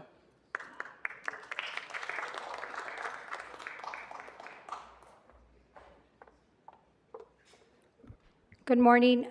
General comment, item 30. Good morning. My name is Cidis Barrios. My family have been proud residents of Council District 15 for 40 years. We have lived on the same block for generations, investing, fighting for our community. I'm a property owner and a business owner in that district. I stand here today to remind the City Council that Mayor Karen Bass was elected by Angelinos like my family and I to be the highest ranking decision maker for the city. Yet this hearing is an obvious attempt to undermine her leadership. Let's call it what it is. It's an attack on her authority, her decision making. Let's not ignore the obvious, her as a black woman in power. Would we even be here today if we had a male mayor?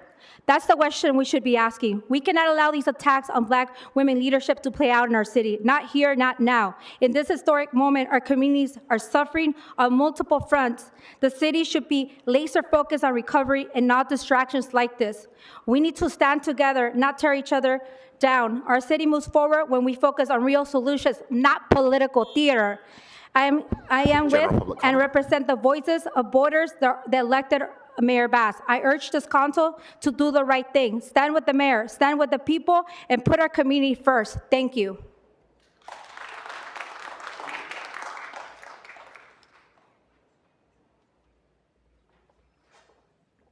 Good morning. Which items would you like to Good speak morning. to? My name is Darren Harris. I speak to item number 30 and general comment. So you have 1 minute for the item and 1 minute for general. Go ahead and begin. Thank you. Good morning, council members. My name is Darren Harris, and we represent St. John's Community Health. And we just want to thank the firefighters for fighting the fires who have impacted our community. We have staff members and supporters who have lost their homes, and like many others, are still displaced due to unsafe working conditions within their neighborhood. And due to their poor air quality, our patients are facing significant health challenges, especially with an increase in asthma and respiratory conditions. And we also know that many in our community, including service and domestic workers, have lost their livelihoods, making the fire's effects widespread. With that being said, tough times call for tough leadership. And St. John stands with Mayor Bass as we rebuild Los Angeles. She has been a fierce champion for community health, standing with us when cuts to the safety net were threatened, and she continues to advocate for those who need the help most. And while lawmakers in D.C. are threatening the safety net at the expense of the most vulnerable, while benefiting billionaires, and we see some of that playing out within our city today. General public comment. We need a champion for the public here in Los Angeles, one we can stand with as it relates to continuing keeping us safe, combating climate change, and prioritizing our health, especially as we face rising preventable health issues from the fires in the coming days, weeks, months, and years to come. The mayor's decision reinforces the city's commitment to public safety. While political posture might dominate the LA Times, the city needs strong, experienced leadership in every department, which includes fire. And as we recover from January's crisis, now is the time to focus on solutions, rebuilding, and preparing for future emergencies. We must emphasize the importance of rebuilding, supporting those who have suffered losses, protecting our most vulnerable citizens, and fostering healing, It's time to prioritize our community's needs. Thank you.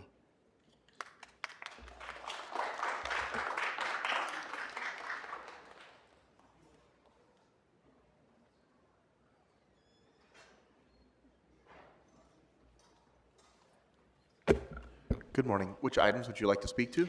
All items in general public comment, please. Okay, you have 3 minutes for the items and 1 minute for general. Please begin with the items. Go ahead. Thank you. So item 17 is an extension of the emergency declaration relating to housing and homelessness. I find it interesting that we have this item on the same agenda as we do item 27, which is installation of a star on the Hollywood Walk of Fame. Nothing against Christina Ricci. I just find it odd for the council in one breath to say we are in an active emergency, and in the next say, let's decorate our city with stars. Not even to mention Hollywood Boulevard. It's a pretty big mess. There's unhoused residents sleeping. It's covered in piss and shit. The last thing you do when your house is crumbling down or on fire, start decorating with stars. Maybe these are some things we could put on the back burner while we deal with actual emergencies. There's another motion here regarding some $40,000 to give to a company known as Indigov Corporation to assist CD1 in policy and outreach efforts. With respect to Ulysses and to Hugo, who seconded her motion, why did the people elect you if you're going to outsource policy? What is your office spending money on? What's your office spending money on if you're going to outsource the outreach that you hire staff and have discretionary funding to use? I also have a lot of concerns when I see these motions about outsourcing things that you should be handling internally, and who works for those companies, who serves on those boards, because we know that there's a lot of insider dealing among this body, and it's really unfortunate. We also have a motion to light up City Hall in special recognition of the 35th anniversary of LA Best, which is a great organization. I support it. But $1,400 for unspecified recognition and some lights to go up on City Hall seems like a lot when, again, we're under active emergencies. So regarding item 30, I disagree with a lot of remarks here regarding motivations behind why some of us, like myself, who actually voted for Mayor Bass, would be against her removing the fire chief. This is a rare instance where I want to applaud Council Members Park and Rodriguez for standing up for the fire chief. You know, it's rare that I agree with y'all. But I think you're both doing the right thing in standing behind the fire chief. I think it's obvious, based on how things played out, that this is nothing more than a political grab by the mayor. She's already started fundraising for her next campaign. And a lot of the people on this body are really afraid to get on the mayor's bad side. But I think you should have a little more courage than that.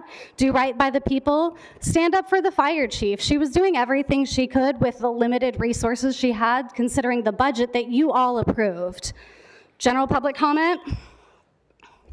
While the mayor was far away, Los Angeles had a windy day that started a roaring blaze. It devoured people's homes.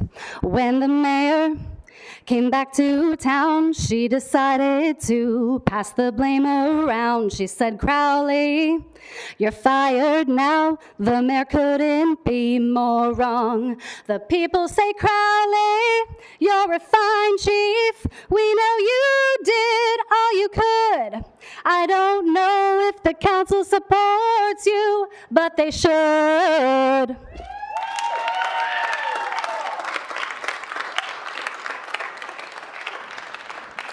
Before the next speaker speaks, I'll call up more names. Lori Condenas, Natasha Moyes, Chuong Ho, Klaus Diego, Alexa Hernandez, Regina Crendel. Good morning. Which items would you like to speak to?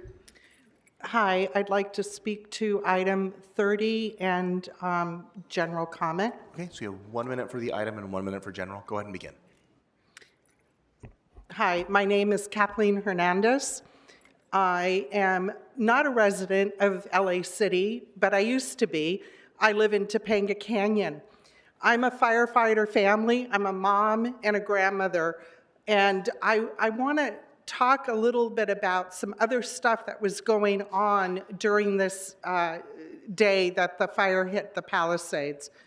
I live near the boulevard in Topanga. I saw high response from LA County and LAFD through the Canyon Road, Highway 27. I saw aerial operations going on. But I want to remind you that there was some other stuff going on half an hour earlier than that. There were 2 fires out in Hollywood that LAFD was responding to as well, and they got those 2 out. So there was a lot going on. I also want to speak about my daughter, who is an LAFD firefighter and a paramedic. She works at one of the busiest stations in the nation, 60s, out in North Hollywood. She is forced hired, as many of these firefighters are as well, and do 72-hour shifts. They do their damnedest, and Chief Crowley has been there. She is a gem. She has brought unity. Somebody just spoke about unity here and bringing the city together. Well, Chief Crowley is that kind of management individual. She has that power to do that. What I see is a scapegoat that unfortunately, Mayor Bass has decided to pin everything on her. Come together, talk it out, figure out how we can become a fire-wise community, the county and the city. That's what we're trying to do up where I live. Thank you.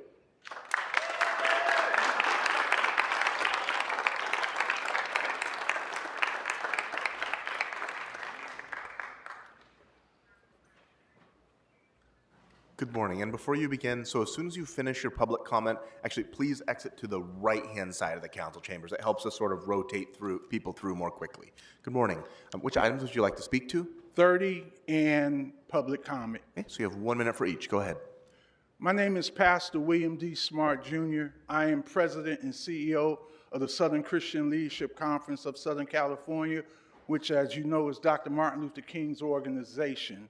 Last Thursday, we hosted, along with the NAACP, National Action Network organization, us, and BCCLA, Black Clergy Community Labor Alliance. We had a town hall meeting with the Centurions. They are the black firefighters. During that time, I heard some of the most disgusting things I'd ever heard, the way that blacks were being treated in the fire department. It was very hurtful at times. The most racist comments, demotions of positions taking place, lack of enforcement and protections of African-American firefighters. And some of us were in tears, and it was virtual. People were writing in, talking about what was going on. You know, I would have said, yes, it's happening. But evidence of that is this morning. When we got in this, the firefighters, the Centurions were at the back. When we got in, all the other firefighters are in here. There's a division going on in this city. We have some difficult days ahead as a community. Are we going to stand up and face it like we ought to as human beings, or are we going to be dictated from Washington, D.C. and other places of what we should be doing as a community? What the mayor did, the mayor had the right to do. The mayor is the mayor. I respect, I love, and I trust her with my and my family's lives. But let me tell you, we as a body of people, and even all of us sitting in here, we have to make a decision. Are we going to live together, or are we going to fight apart? Are we going to be separated? It's time for all of us to stand up and move forward together. Next speaker.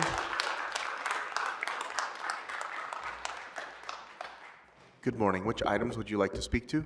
Item 30 in general public comment. Okay, so you have 1 for each. Go ahead.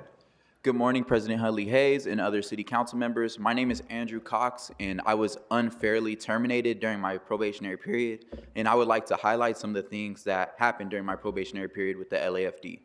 1, daily, I would receive verbal and mental abuse, called a fucking idiot, told I had mental disorders, mental disabilities, said that I had CTE. And while doing fire prevention, I was told that am I too hood to speak professionally because he knows plenty of blacks that can speak professionally?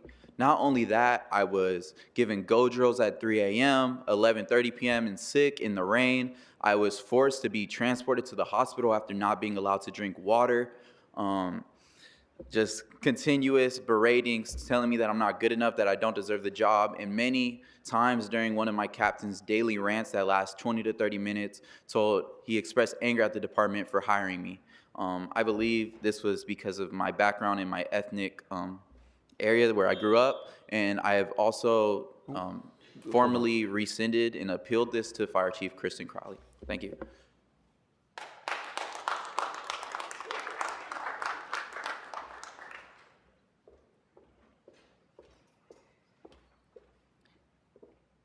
Good morning. Good morning. Which items would you like to speak to? Good morning. I'm speaking on item 30, general public comment. Okay, so you have 1 minute for each. Go ahead. Thank you. Good morning, everyone. My name is Natasha Moyes, and I live in downtown LA, and I voted for Mayor Karen Bass. And I stand here today in strong support of Mayor Bass and the importance of Black leadership. Black women in leadership deserve equal respect, recognition, and trust as any other leader should. Our decisions should not be second-guessed, questioned, and we have earned our place at the table through hard work and dedication. With Mayor Bass at the helm, we have a leader that truly understands the challenges of our communities, and we have seen that as she's tackled the largest issue that's one of the largest issues our city has seen, which was unhoused, and now this natural disaster. We can move forward together and rebuild our great city in a way that is equitable and inclusive, but only if she is our leader and allowed to make the decisions that need to be made on a daily basis without question. Thank you for your time.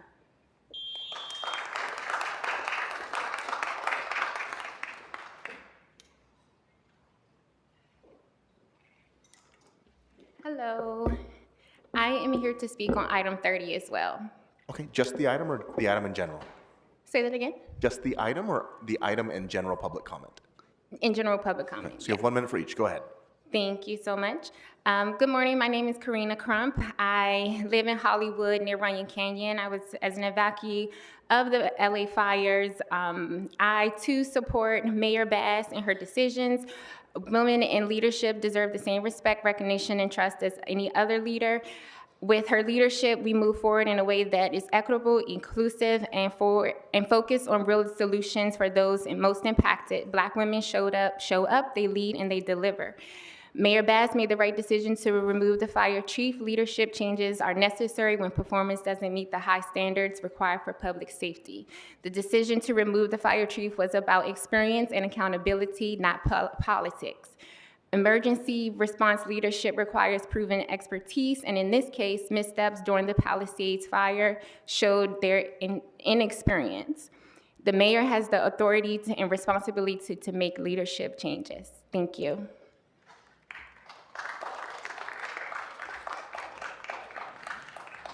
I would like to call up a few more names. Pat McCosker, Hector Sanchez, Miguel Domingo, Aura Vasquez, Ashley Herrera. Good morning. Which items would you like to speak to? General, please. So you have 1 minute for general public comment. Go ahead. Sure. I'm writing today because we stand in solidarity with Mayor Karen Bass, a leader who understands the urgency of rebuilding communities and also in the wake of a devastating fire. We also know that Mayor Bass made the right decision to remove the chief. Leadership changes are necessary when performance doesn't meet the high standards required for public safety. Thank you.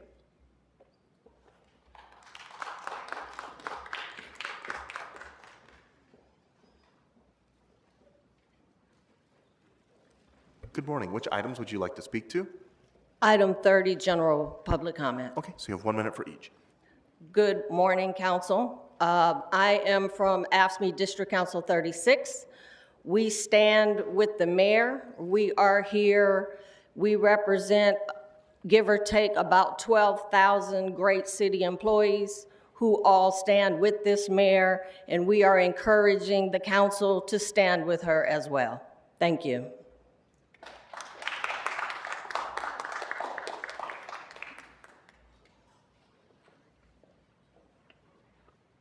General public comment.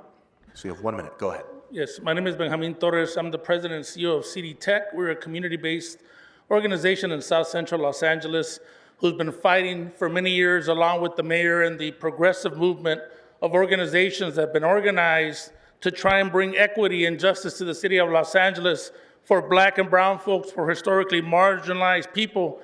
And through that movement and through that awareness, we were able to elect Mayor Karen Bass to represent and lead the charge to try and make the city an equitable city for all of us to live in, for our children, regardless of class, regardless of race, regardless of gender. This is a political move to try and cut off Black leadership, Black female leadership in the city. We in South Los Angeles support Mayor Bass and the effort she has had to try and bring equity and attention and investment to the parts of the city that have historically been marginalized and excluded. This is an attempt to block her leadership. This would not be done if she was a white male of privilege in the mayor position. Thank you. I'd like to call a few more names. Tanya Krabbe, Michelle Vargas, Andrew Grabner. Right. Good morning. You have 3 minutes for the items and 1 minute for general. Please That's begin right. with the In items. the interest of comity, I will take 1 minute for item 30 in general. So I give some other folks the extra 2 minutes. Just give me a hand for that. So now, what do you got here? Okay, hold on. I appreciate that. I actually genuinely do. So start his clock for 1 minute. That's item 30, and then we'll give you your minute See, for general. now, I mentally tricked go you ahead. and you gave me 49 more seconds. So you see, we got a scapegoat today. That's right. And today's scapegoat is our LBGTQ chief of fire. Why's Marquise taking out a lesbian? A white lesbian? What is this racist bullshit about? I thought you wanted diversity, fool. How about you over there, Padilla? Just accepted a goddamn promotion by Bass to the Metro Board. Who buying your vote? And then over here, look at this staffer B. John Lee. What the FBI tell you to vote for?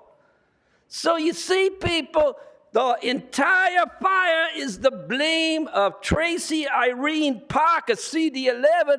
She didn't fix the trucks in the boneyard, and she didn't fill up the reservoir. She's the demon here. So 1 minute of general comment. Now, it takes 10 of you FBI investigated target scumbags to overturn this ridiculous retaliatory decision to take a federally protected whistleblower, Hugo. You know about that. She's a federally protected whistleblower, and you're gonna fire her? Because that means if you vote to uphold that, and later she comes back, that could get you indicted along with the mayor. And you don't want that. First, we want the investigation. Why did Tracy Park not fill up the reservoir? Why didn't Tracy Park repair the 111 trucks in the fucking boneyard? Why did Hugo Soto Martinez cut the budget, fire all of our mechanics so we can't fix our trucks? Support Crawley, keep her as chief. She's a good woman.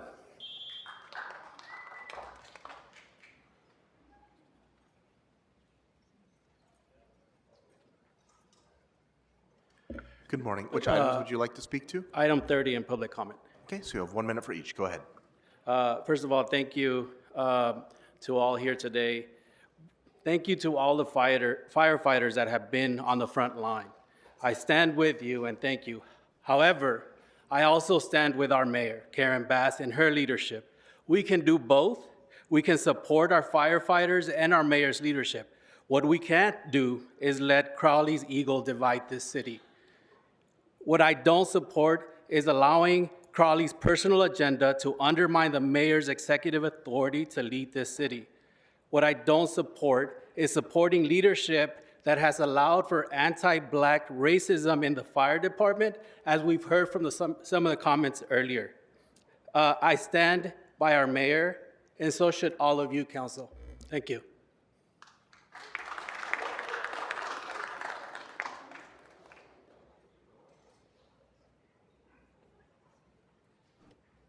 Good morning. Which items would you like to speak to? Good morning.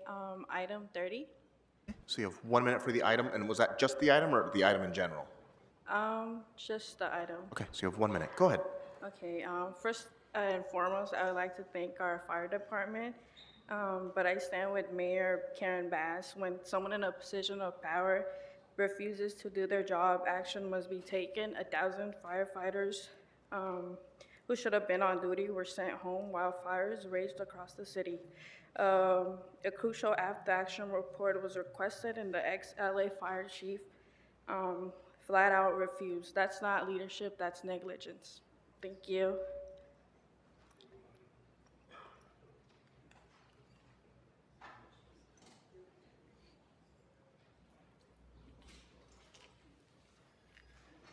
Good morning. Which items would you like to speak to? I'm going to speak on all items. Hello. Okay, go ahead. You have 3 minutes for the items.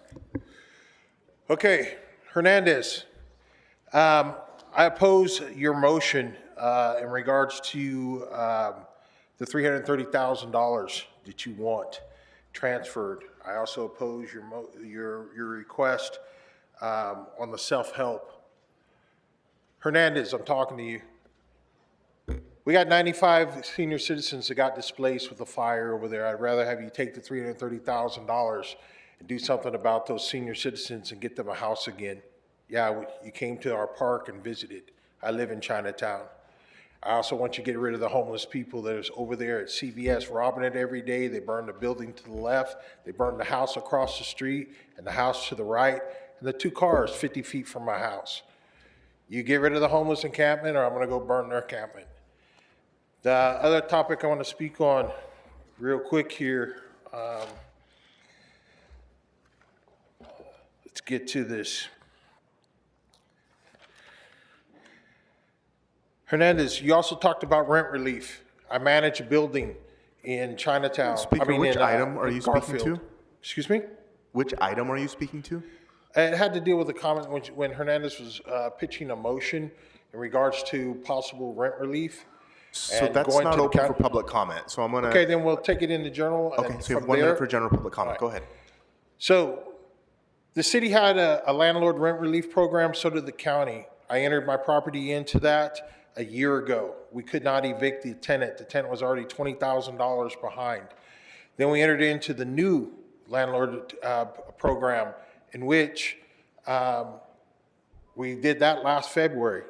I just got a letter on February 10th stating that they're out of money. I'm now $44,000 in debt. Now, meat and potatoes.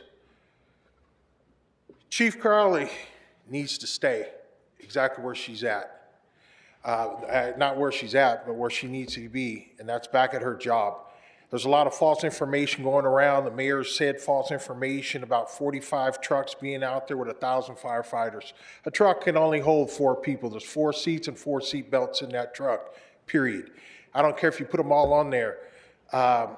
You would have needed 205 trucks to put 1,000 firefighters. Speaker, your time has expired. Well, I tell you what, this lady needs to stay.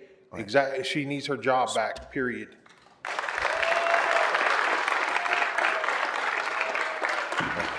And Mr. Kramer, before you begin, I'm not sure that I heard the last speaker correctly, but just to be clear, please do not go out and start fires in homeless camps or anywhere else. Good morning. Which items would you like to speak to? All items and general public comment. Okay, so you have 3 minutes for the items and 1 minute for general public comment. Go ahead.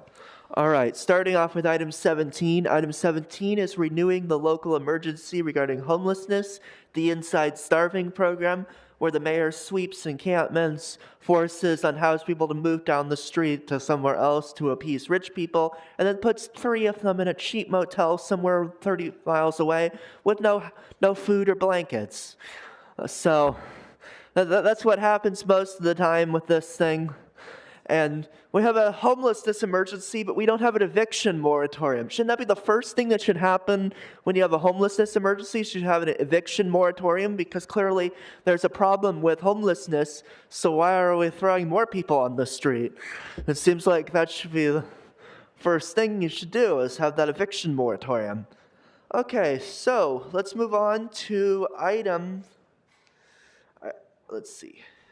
So we have item 21, which is like expert policy services. Shouldn't you be making your own policies? So we have item 25, which is lighting up City Hall for LA Best.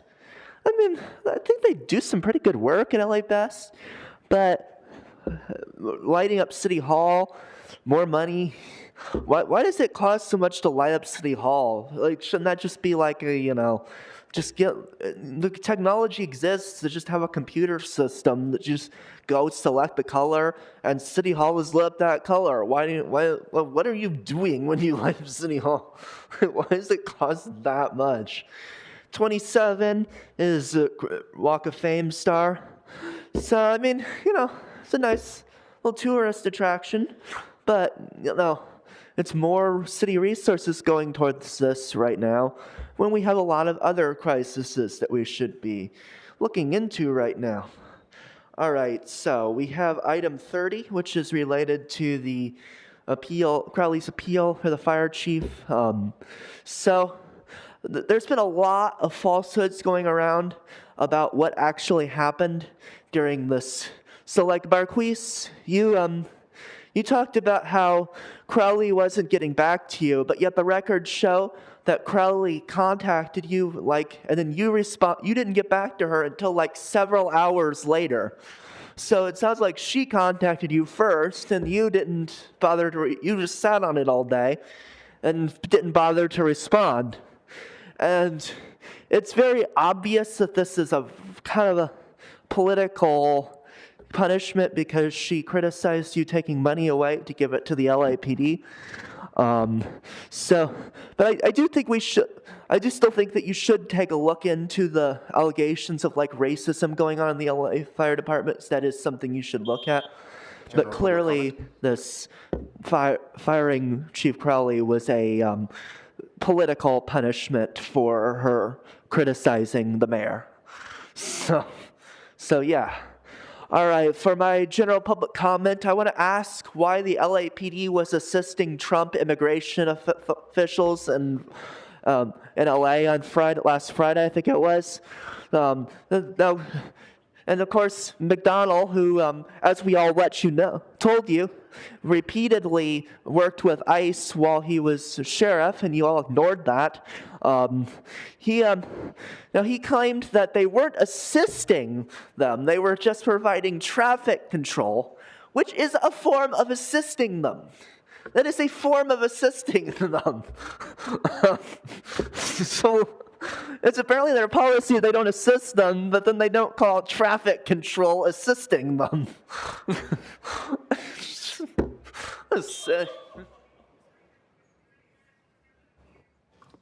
I'd like to call one more speaker, Stephanie Graves. So that'll be the last speaker because we're at 11:45. So Stephanie Graves will be our last speaker. I'm going to speak on item 30, general comments. Okay, so you have 1 minute for each. Go ahead. Thank you. My name is Tanya Crabb. I'm a firefighter paramedic with the Los Angeles Fire Department. I'm also interim president of the LADFS, the Los Angeles Women in the Fire Service. My brothers and sisters are on the streets every day serving your communities. We all stand and support Kristen Crowley. She has proven herself as a powerful leader for the LAFD, and we implore you to do the right thing and please reinstate our fire chief, Kristen Crowley.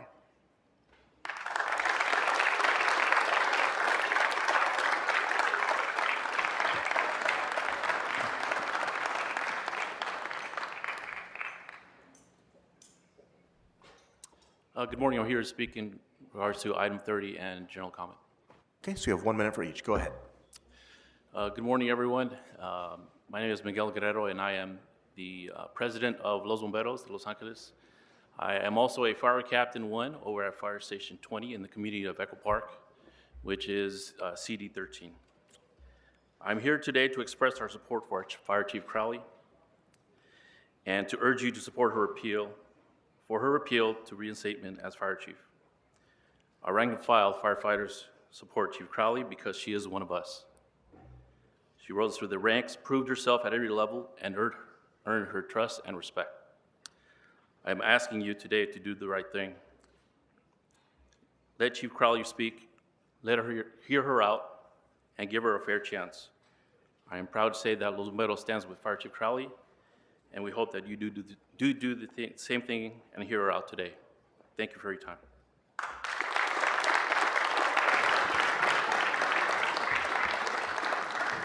All right, that concludes public comment for this meeting. So folks in the audience, members of the council, normally we would go through our items, but given what's before us today, the weight of it and the particularity and peculiarity of it, I want to begin with item number 30. I want to begin our proceeding by hearing from the city attorney with regard to what the bounds of this hearing can be and what's before us to decide this morning. So, city attorney. So if we could just have just 1 minute, I think the attorneys who are going to brief everybody on this are in the back, so just hold on. All right.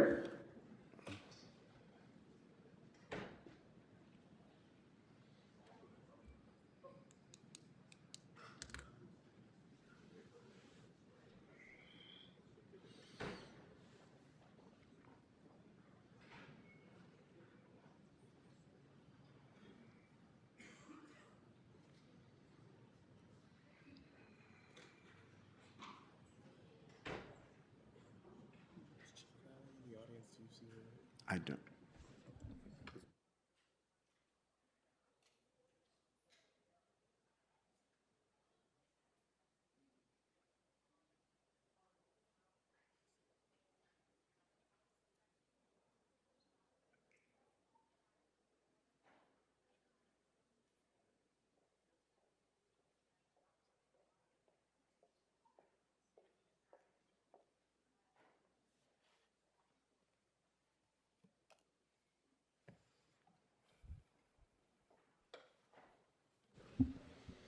Yes. Good morning, Chief Deputy Denise Mills from the City Attorney's Office. Yeah, is this better? Chief Deputy Denise Mills for the City Attorney's Office. And Mike Dundas with the City Attorney's Office. Mike, can you pull the, thank you. Yeah, there we go, sorry. I believe there was a question as to sort of setting the table and sort of what we're doing here from a procedural aspect. Mr. President, I can say generally that this is not an administrative hearing. This is a legislative action akin to a mayoral veto. So council has wide discretion on how they would like to handle this matter. One thing to note, and I don't know if Chief Crowley is here, but this goes for Chief Crowley and the members, with regards to any responses or any questions, we would just remind everybody that because this matter may be subject to litigation and the fires as well, to abide by attorney-client privilege. So please keep that in mind if there are going to be questions or responses. So we are here today because the mayor has the power pursuant to Charter Section 508E as in Edward to remove the fire chief. Because the fire chief has appealed, the city council can reinstate the chief with a 2/3 vote. It's as simple as that. Thank you. All right. If there's nothing else from you all, I'll ask former Chief Crowley if she's in the audience to come to the table.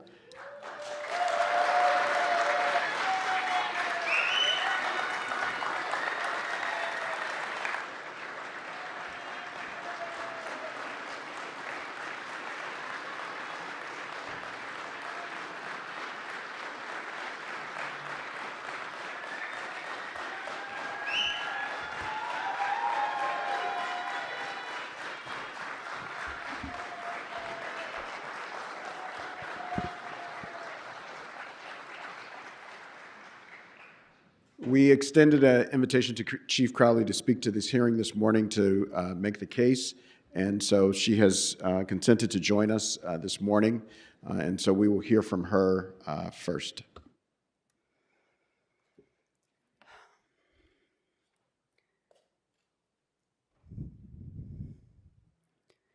Good morning, everyone.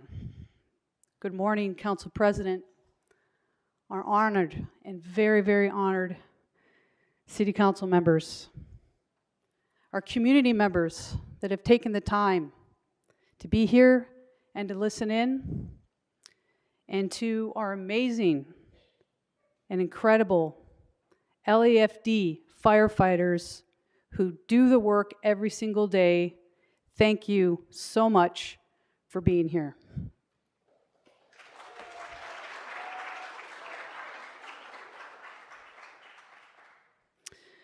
Now I stand or sit before you today, not only as the former fire chief appealing to be reinstated, but as a leader who has always placed the safety, health, and well-being of our incredible and heroic firefighters first, while always balancing and prioritizing the needs of the community that we love to serve. Now, our firefighters, as you all know, are the absolute heart and soul of the LAFD.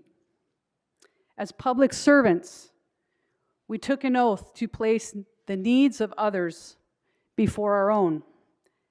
At great personal risk, we will do anything and everything that we can do to save lives and to protect property. It is our calling and it is our duty. Now, as the fire chief, it was my duty and responsibility to ensure that our firefighters have everything they need to do their jobs and to make sure that they go home to their families the next day. Standing up, doing the right thing, and advocating for our firefighters, their families, and for the communities that we serve are the reasons that I am here today. Over my 25-year career, in all of the ranks that I have held, I have seen our fire department struggle from year to year with limited funding, staffing, and resources. We are past the point of sustaining our services without compromising public safety and the safety of our firefighters. For nearly 3 years, as the fire chief, I have submitted realistic budget requests that were carefully crafted based on data, reports, analysis, and recommendations from outside independent agencies that show just how understaffed and under-resourced the LAFD is. Since 2010, there's been a 55% increase in overall calls for fire and emergency services, with fewer firefighters providing those life-saving services. And yes, the LAFD is half the size we should be regarding the firefighter and paramedic positions. Lack of long-term investments in the LAFD, budget cuts, have led to increased response times, lack of available fire engines, trucks, and ambulances, deleted civilian support staff and mechanics, identified gaps in fire and emergency services, infrastructure challenges, firefighter fatigue, firefighter mental health concerns, and injuries to our firefighters.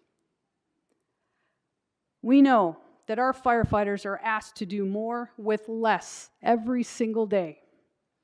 When we fail to take care of our firefighters, we fail to take care of our communities. I do believe that there is a path forward, one that finds a way to keep our communities safe by investing in long-term strategies to build out the LAFD the right way. Through your leadership, every single person around this horseshoe, through your leadership, the support of our amazing communities that we love to serve, and the continued dedication and commitment and sacrifice of our firefighters, I am certain, deep down in my heart, that we can find a way to fund and support the LAFD now and into the future.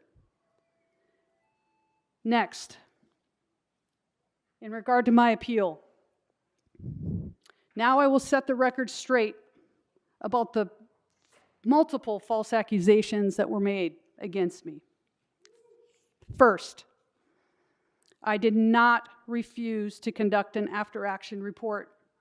And let me be clear, this is a false accusation. During our discussions after an action after report,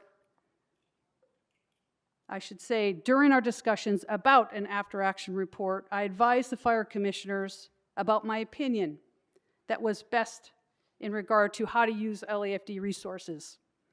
I said that the LAFD is not capable, nor do we have the proper resources to adequately conduct an after action report for the Palisades fire due to the sheer magnitude, scope, and complexity of the incident. We are already understaffed, under-resourced, underfunded, and based on my knowledge of the LAFD's resources and capabilities, I recommended simply to collaborate with Governor Newsom's already selected and funded agency, Fire Safety Research Institute, or FSRI, because they are already conducting an independent analysis of the windstorm and fire events in the Los Angeles and Ventura counties. In contrast to the LAFD, FSRI has the capability to conduct a proper, thoroughly researched and analyzed after-action report and wildfire analysis. And the FSRI report will also be independent, which is so important as we figure out a way to move forward. This is what they're already being paid to do. Prior to me leaving the meeting, the fire commissioners agreed with my recommendation that FSRI is the best equipped to conduct the after-action report. FSRI will also be publishing its findings and recommendations like it did for the Lahaina fire that occurred in early August 2023 on the island of Maui. Now, my position has not changed, and I wholeheartedly support the need for a professional organization to conduct a full analysis of the Palisades fire. We owe that to the community, we owe that to the fire service, and that is the path forward. These steps are essential to improving response efforts, guiding recovery, and building a better and safer disaster resilience community for our future. Second, on the morning of the fire, I did not send home 1,000 firefighters who could have hopped on fire engine and fought the Palisades fire, nor did I leave 40 available fire engines unstaffed. These are all false accusations as well. The 40 fire engines in question were already staffed and running 911 calls with on-duty personnel in their normal configuration. When the Palisades fire broke out, those fire engines were appropriately staffed and were used where they were needed. Additionally, at 0800 hours on January 7th, 2025, the LAFD pre-deployed 24 engines, 3 battalion command teams, 5 brush patrols, 2 water tenders, additional air operations personnel, and additional dispatchers. These 128 pre-deployed and augmented personnel were strategically placed in wildfire-prone areas across the entire city, near multiple freeways to ensure a rapid response. Our actions were based on the recommendations of our subject matter experts, the LAFD's emergency operations staff. As for the 1,000 firefighters who allegedly were sent home prior to the fires, we did not have enough apparatus to put them on. Because of the budget cuts and lack of investments in our fleet maintenance, over 100 of our fire engines, fire trucks, and ambulances sat broken down in our maintenance yards, unable to be used to help during one of the worst wildfire events in our history. And third, it is also a false allegation that we failed to notify the mayor's office about the upcoming weather event. I stand by our previous statements about this. The LAFD engaged in all of its standard communications, including emailing 2 separate media advisories, conducting multiple live and recorded media interviews about the predicted extreme weather and fire danger, and also notifying city officials about the upcoming weather events. The Emergency Management Department also plays a key role in notifying the mayor's office and city officials.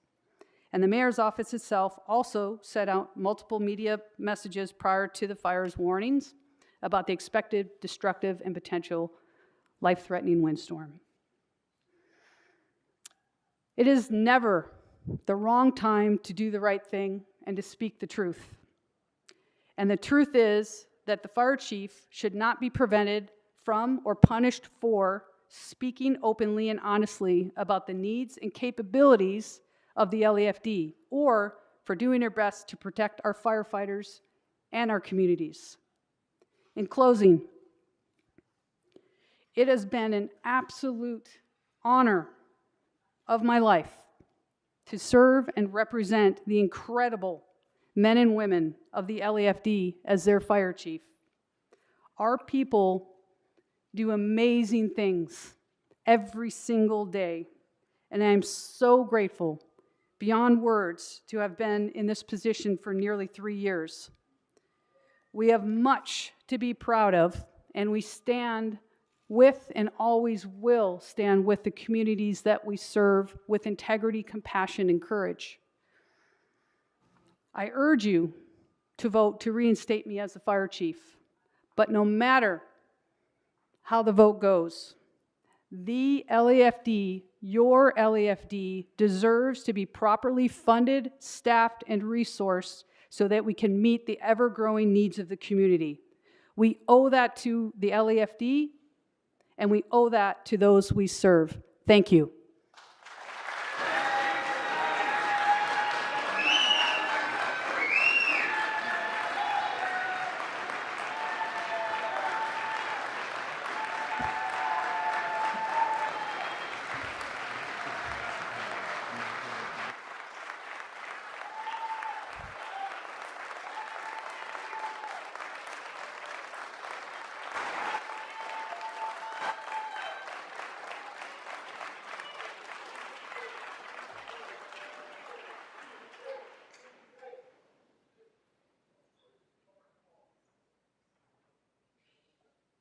All right, Mr. City Attorney.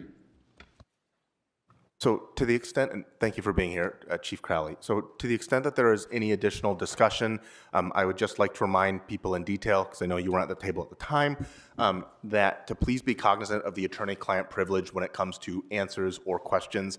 That includes discussions that were held in closed session, that includes individual communications via email, text, or during conversations with the attorneys. So thank you. All right, Councilmember Rodriguez. Thank you. Thank you, Chief Crowley, for being here. Mr. Harris-Dawson, I have a question because there's also some additional information that I believe can corroborate some of what Chief Crowley has asserted in terms of her cooperation that could be validated by the CAO's office. Is it an opportunity for, if Matt Szabo or Ben Ceja are here, to answer any questions? Because what we're discussing today is whether or not we should afford and honor the chief's appeal based on the cited reasons that were disclosed by the mayor for her dismissal. And if we have facts to corroborate her position, I think that's warranted to be heard. And so my question is, would I be afforded the opportunity to ask Mr. Szabo to come forward on some of the assertions that were made that led to her dismissal so that we could correct the record? I will defer to the city attorney on that question, but I will point out, I will disagree with Councilmember Rodriguez. The city attorney was very clear that the mayor can fire the chief for any reason or for no reason at all. So whether or not we establish that we agree with the assessment that the mayor made or we don't agree with the assessment, it doesn't call into question the mayor's authority to make the decision that she did. It's not questioning the mayor's authority. I'm not questioning the mayor's authority. I'm questioning what was cited as the reason. And if we're going to consider Chief Crowley's appeal, why wouldn't we consider the facts as we know them that could be corroborated by the CAO's office? And that's what I'm asking for.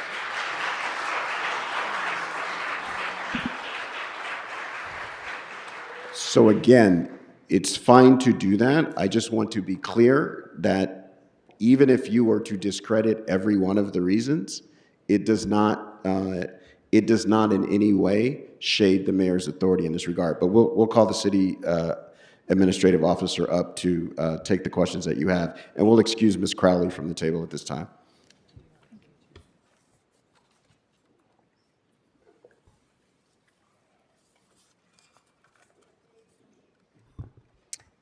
Thank you. Mr. Szabo, during our budget deliberations, your office recommended when we had requested investigating the fire department's request for the additional mechanics to repair the apparatus, when your office recommended against funding those positions, was there anybody on your staff that went out to verify the number of apparatus that were out of commission at the time? I'm looking at a memo dated May 8th, 2024, that your office does not recommend the department's requests for the additional positions. I don't believe so. Matt Szabo, City Administrative Officer. The recommendation in the budget memo would have been related to the fact that the positions that were eliminated were vacant positions, and many of them had been vacant for some time. And that was our consistent recommendation throughout. There was a need to eliminate positions to cover, in large part, the contractual salary increases that were negotiated. And so our position was consistent that the vacant positions recommended for elimination should have been eliminated. Okay, so there wasn't confirmation of the fact that there were, in fact, a number of apparatus that were out of commission, and there wasn't any independent verification from your office recommending that the chief's request for those staffing positions because they were vacant. But again, just because they're vacant doesn't mean that there wasn't an objective to hire them. And I guess my question, it goes back to underscoring one of the narratives that has been put out there is this idea that all of these firefighters could have been retained on duty in order to be deployed, but they can't do it if they don't have apparatus to ride on. And so my question is when these budget decisions are made, because this body is going to have to go through it again very shortly, although I suspect everyone's going to be supportive now, I just wanted to make sure that we understand and are clear what was the available apparatus for that deployment, because she's being scrutinized for these decisions. And I just want to be clear whether or not that was verified by your office in making that recommendation, and the answer was no. That was not verified, however, at the direction of the Budget Committee and at the direction of the full council. My office did identify funding and made recommendations working with Councilmember Park to restore 4 of the mechanic positions and another welder position. So there were 5 positions restored. There was a total of 4. There were the sheet metal worker that we did in budget, and then the wildland hand crews that we... Correct. And the yes. APRUs is what we got through in budget, in the committee. Correct. Right. Today, in Budget Committee, there is a recommendation from your office that is going to budget for a $150,000 expenditure for an after-action report, correct? Correct. Okay. So, colleagues, I raise this issue because to suggest that Chief Crowley refused to participate in an after-action report, well, what after-action report? We're just now having that conversation in budget today with a $150,000 recommended expenditure to conduct an independent study of the events. So again, I think it's really important for us to be clear-eyed in this conversation, in this deliberation, because sadly, what has occurred, and we all know and recognize what the tragedy was, and for those of us that were out in the middle of the windstorm responding to the incident in our own respective communities, we've seen a lot of the disparaging of decisions and decisions that were being made in those moments or in the immediate aftermath for political cover. But I think it's really important for us to be grounded in fact when we talk about the disparagement of a nearly 30-year career in the fire service. And so I just wanted to be clear, colleagues, that to suggest a refusal of an after-action report, which has not even yet been contracted to be completed, and I think the chief already disclose that today, that she didn't refuse to participate in that. I just want to make sure that we are all considering the facts as they are. You can't participate in an after-action report when you haven't even funded it yet. And so that conversation and that recommendation for $150,000 is being deliberated by our budget committee today. And so I just want to be clear, because Mr. Harris-Dawson, as you and I recall, in the after-action reports that we did with LAPD after the civil unrest, after George Floyd, we spent money. You know it takes many months for that. So to suggest an unwillingness to cooperate, for me, ran amiss from procedurally how these after-action reports are conducted. But I just wanted to clear the record and demonstrate, colleagues, that citing these issues is problematic and disparaging of a well-documented and decorated career for an individual that has honorably served this city for nearly 30 years.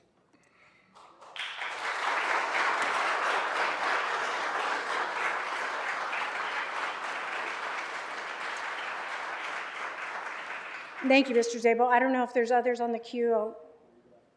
Okay. So, thank you, Mr. Szabo. And colleagues, well, happy Women's History Month. I never thought that this would be the kind of history that we would be making today.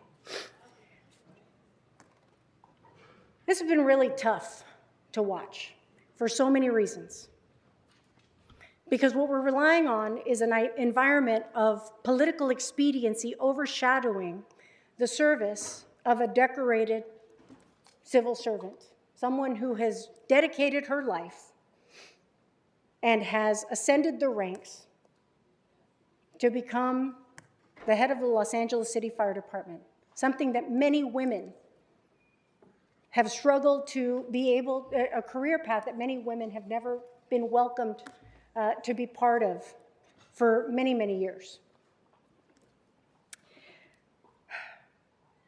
I firmly believe, and I'm not alone, that there was no single and sole responsibility for the tragic events that occurred. In fact, Mr. Harris-Dawson, your successor, Mr. Rentana, spoke recently on a Facebook post about how there was not a single one person that can be attributed to the tragic events that occurred in the Palisades fire or even in the Altadena fire. And I believe that's true. Unfortunately, here we are. What has been made as what has been, I feel, a deflection of responsibility in this environment has landed solely at the feet of one individual, being cited for these, in my opinion, falsehoods around the failures to perform.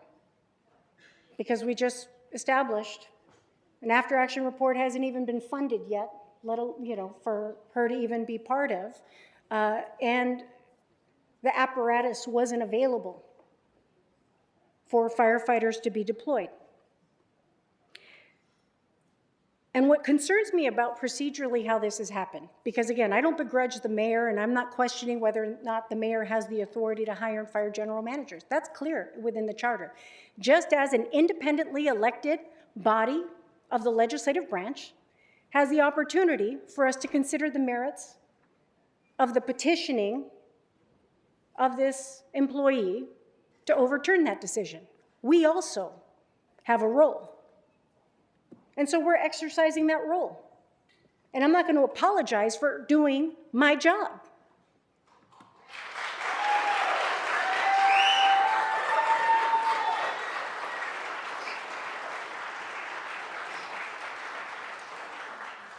It was not long, it was just maybe a couple of hours ago that it was even suggested to me that if I was prepared to accept the political ramifications of doing what I am doing right now. I show up every day to be the person that I was raised to be. That if I see something wrong, I'm going to speak out against it, and that the truth shall prevail. because there needs to be accountability on all sides. I didn't run for office on the premise that I would be part of a status quo. I ran for office and promised my constituents that I would stand up, and if I saw something that was wrong, I was going to fight to fix it. Where there is injustice in any neighborhood or among any individual, we should have the confidence and the strength to be able to stand up and say, we see something that is wrong. But to be coerced into this idea that there will be political ramifications for speaking up and saying the truth, clearly we're seeing that now. It's sending the wrong message to every city employee and general manager that it's safer to stay silent than to call out what's wrong. And that isn't okay.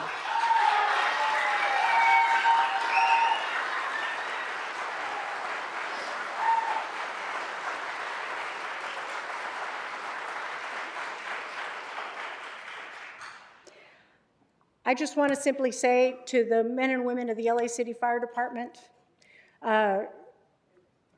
you are respected and valued. And we know as a number of our city employees are working with a lot of deficiencies in support. We know this to be the case. And unfortunately, we are looking ahead at a fiscal crisis that is only going to continue to exacerbate a lot of the challenges that we're currently experiencing.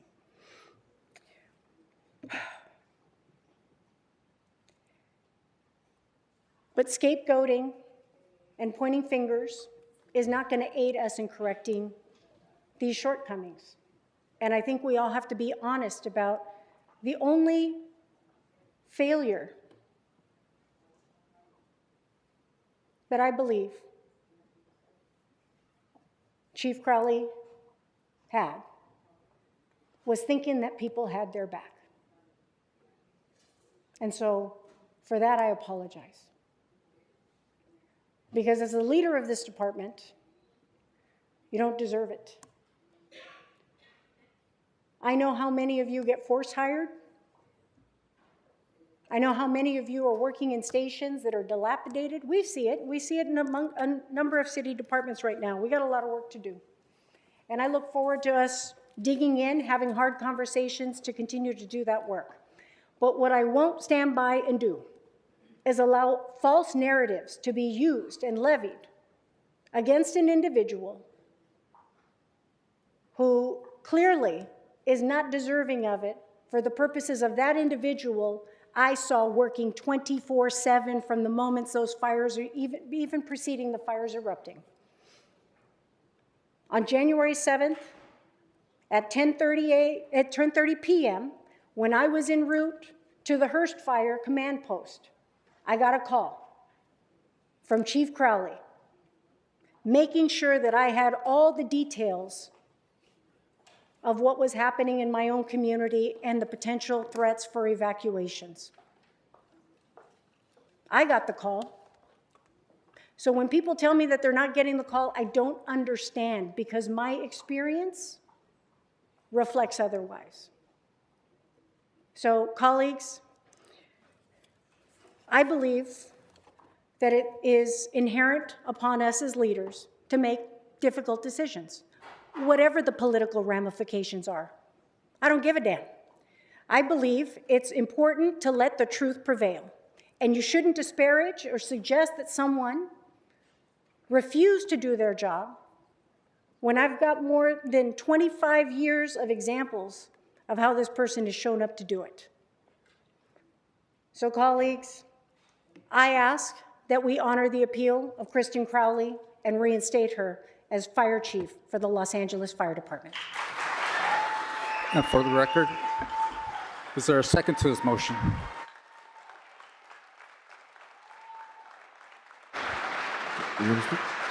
Councilmember Park?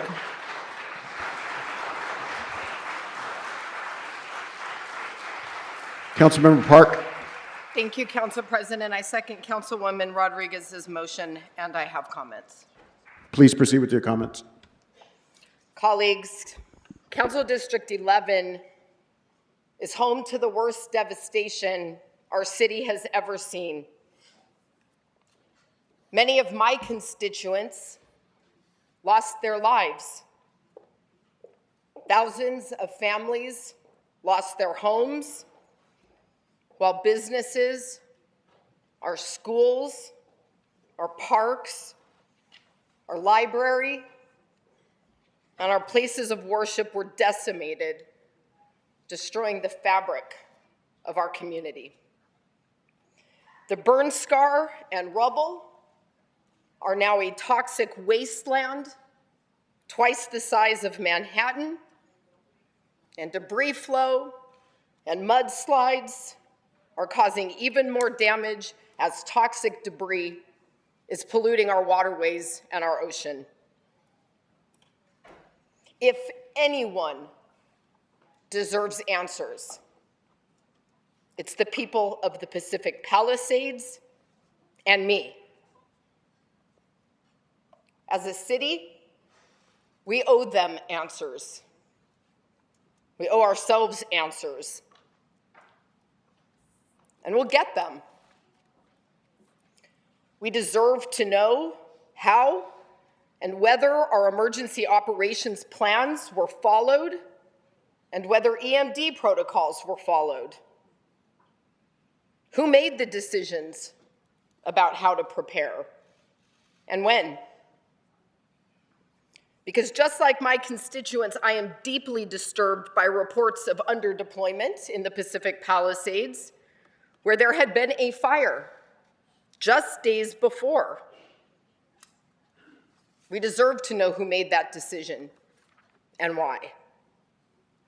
We also deserve to know why the Palisades evacuations turned into chaos and gridlock, in addition to why America's second largest city didn't have water in our fire hydrants to respond to an emergency.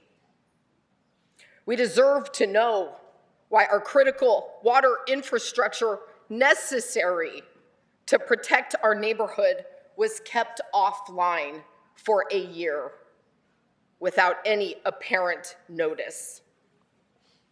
We deserve to know how many homes burned on Wednesday and Thursday, and how many more families became victims of failed infrastructure and the lack of resources. These are questions that go beyond one department. They touch our entire city, from top to bottom. No one wants answers more than me, and there will be accountability. But as of today, we are still in the middle of an emergency. Not one single investigation has been completed, not even the origin and cause investigation led by the ATF or the state-led FSRI after action review directed by Governor Newsom.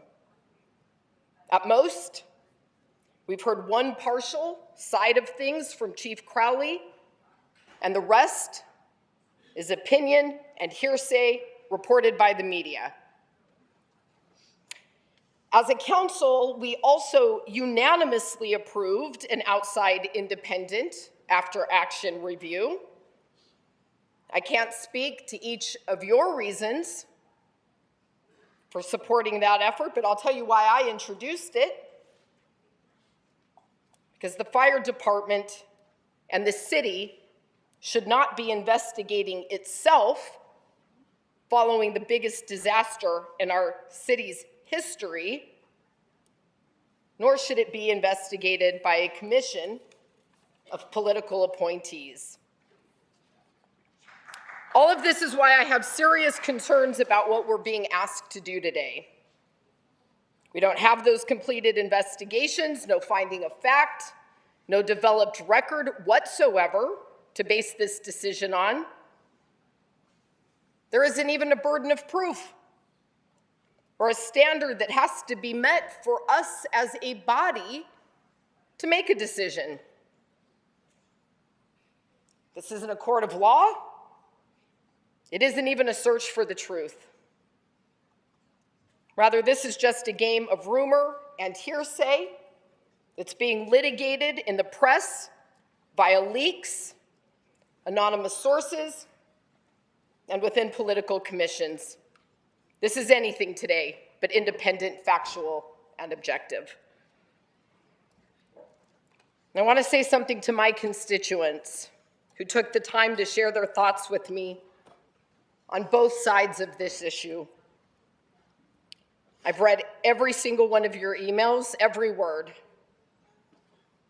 You deserve answers and accountability, and that might very well mean firing everyone who has culpability across multiple departments. And I have no problem with that. But I wouldn't do it without a well-informed record and actual evidence to support that decision, and I don't have it today. And for that reason, I will be supporting the motion to reinstate, because accountability doesn't just stop with one person or one department. We need to let independent investigations guide our actions, not the politics. Thank you.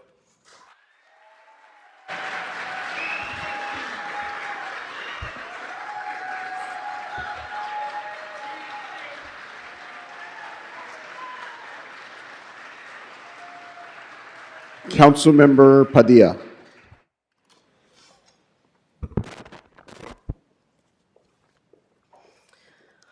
You know, members, what I want to say is that Chief Crowley, with my team, was instrumental last summer in developing a plan to address the fire-prone nature of the Sepulveda Basin in my district. Together, this team effort of clearing much of the dry bush in the basin has helped reduce the overall risk. And on the day of the winds, we saw that the work of the summer paid off when they finally arrived, because we didn't have as much chaos as other parts of the city. However, I do believe there is a need for accountability regarding the way the fire response of the Palisades went down. So I want to acknowledge that while today's conversation is difficult, and we look to all of the pros and cons of what is in front of us, we cannot allow this conversation to overshadow the extraordinary work, bravery, and dedication of our first responders and firefighters who battled this disastrous fire, because honestly, it's starting to feel that way, and I'm over it. So generally, I myself am someone who believes that there is a time and a place for everything. There needs to be, because when there is not, what the public sees and the public feels is nothing but chaos and confusion. So my disappointment with this situation is that the chief chose the wrong time and the wrong place to raise an issue. Spending time talking to the press to tell her side of the story, which I think is important, versus at the command center during the fires, raises major concerns about what proper timing should be. And it is because of that that I hope that we recognize that this is a mayor doing what is within her jurisdiction to fire someone she inherited. And I think that it's important that we remember that true public safety will require our mayor to be able to get along with all of her chiefs and all of her general managers. So as this decision happens, I hope that for the most part, we remember that sometimes it's okay to agree to disagree.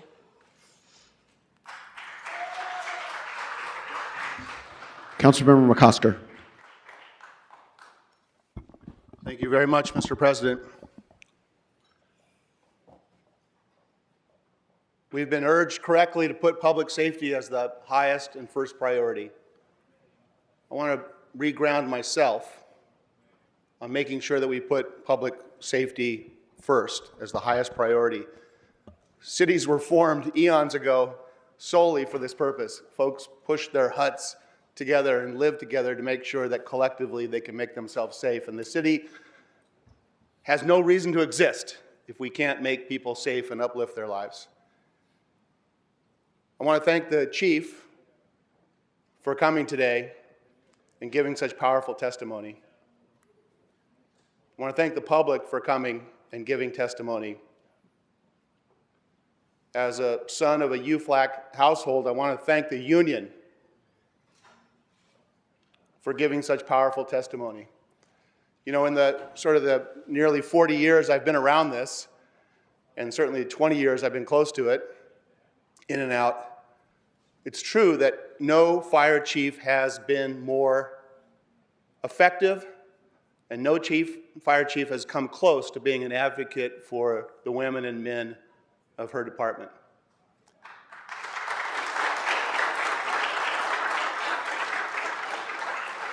It was a very low bar. It was a very low bar to get over, I will say.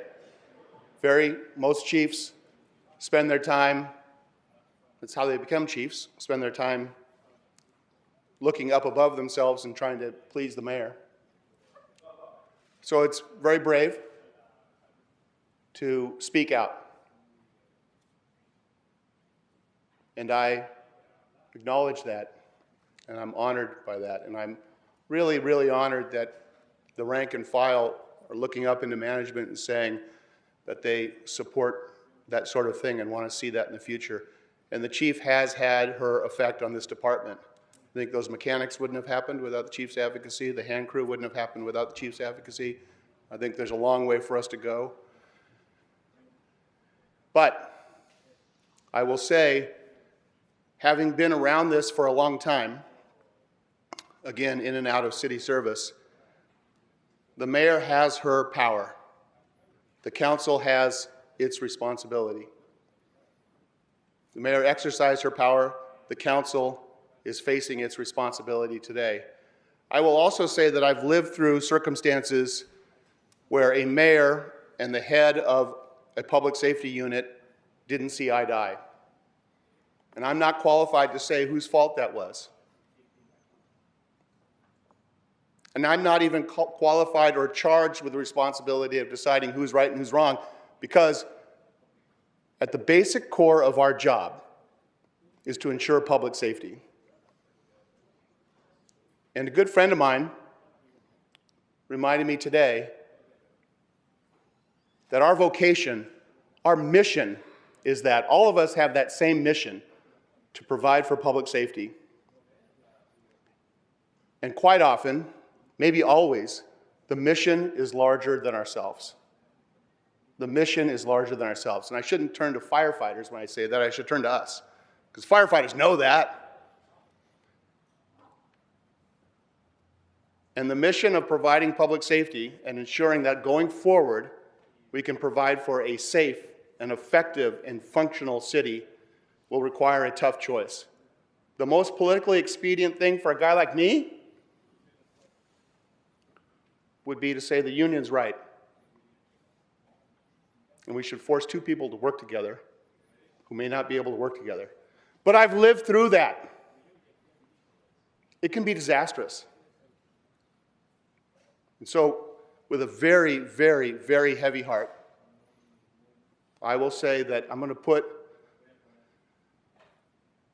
the goal of public safety and a functional city above what might be more politically expedient for me.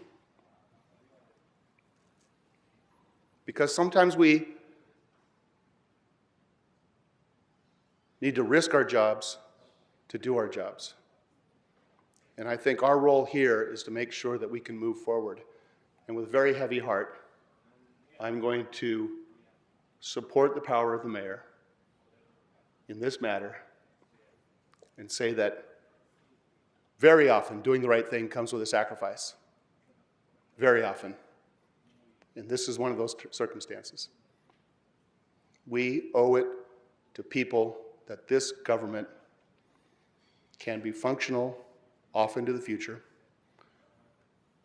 And I think the way to make our government functional is to avoid a circumstance where we have an executive officer and the head of a department that can't work together. So thank you, members. Thank you. Councilmember Lee. Mr. President, I'd like to move that we receive and file this item. All right, it's been moved and seconded. Any other discussion? And Mr. President, for the record, the motion to receive and file is introduced by Councilmember Lee and seconded by Soto Martinez and Price. Councilmember Soto Martinez? Thank you so much, Council President. I would like to call the question on this item. All right. The question is before us. Mr. Lee, seconded by, Mr. Clerk, who's the seconder? Mr. Price? Mr. President, Councilmember Lee's motion to receive and file was seconded by Soto Martinez and Councilmember Price. All right, let's open the roll on that item. And Mr. President, if we may take a vote on the call to question. All right. And was there a second on the motion to call the question? Mr. Price. Mr. Price? Okay. So because not everybody has had the opportunity to speak twice, it will require 10 votes to successfully call the question on this. All right, let's open the roll on calling the question. Close the roll, tabulate the vote. 13 ayes, 2 no. All right. The council may now consider a motion Lee, Soto Martinez, Price to receive and file the matter. All right. Let's open the roll on that matter. Close the roll, tabulate the vote. 13 ayes, 2 no. This matter is received and filed. All right. Thank you so much, everybody. What's next? Mr. President, the council may now move on to consider items 1 through 8, 10, 18 through 29. All right, those items are now before us, members. Let's open the roll, close the roll, tabulate the vote. Mr. Escobar, please stop disrupting the meeting. That's your first warning.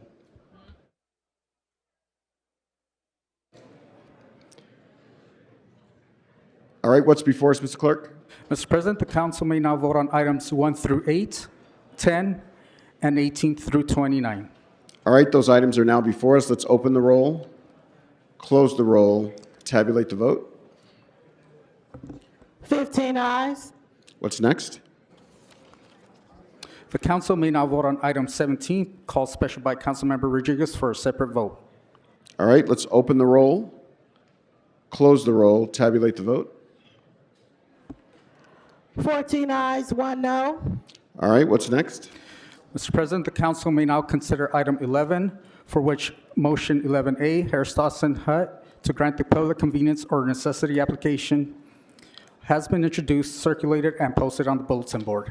All right, let's open the roll, close the roll, tabulate the vote. 15 ayes. All right, what's next? The council may now consider item 12, for which motion 12A, Harris Dawson Hernandez, to waive accumulated interest, late fees, and late charges associated with the lien on the subject property has been introduced, circulated, and posted on the bulletin board. All right, my apologies, Councilmember Jurado. I'm not sure if you wanted to speak on this item or the previous item. Thank you, Council President. I'd like to speak on actually item number 26 to have it sent forthwith. All right, without objection, item 26 forthwith? Yes. All right? Thank you. All right. One more time, Mr. Clerk, what's before us? Yes, sir. The matter before council is item 12, for which motion 12A, Harris Dawson Hernandez, has been introduced, circulated, and posted on the bulletin board. All right, let's open the roll on this item, close the roll, tabulate the vote. 15 ayes. All right, what's next? Council has motions for posting and referral. They are posted and referred. Announcements, members? On the west side of the room, my left side. Any announcements? All right, right side, east side. Oh, we got one from Councilmember Hutt. Thank you, Mr. President. I'm deeply proud and honored to collaborate with Senator Smallwood Cuevas, the LA Commons, and the community to elevate the visibility of South Los Angeles Cultural District. Together, we create a lasting legacy that celebrates the diversity and the heritage of this remarkable community. I want to express my sincere gratitude to Senator Smallwood Cuevas for her instrumental role in securing the opportunity to establish landmarks and monuments in South Los Angeles. This collaborative effort will not only create tangible places that resonate with the community, but also preserve and celebrate the rich history of South Los Angeles. This includes its connection to the Great Migration and the Pan-African diaspora in South Los Angeles. As we embark on this exciting project, I'm particularly enthusiastic about the community outreach meeting led by LA Commons, which will ensure that the historical context of South Los Angeles and Black history is accurately represented and honored.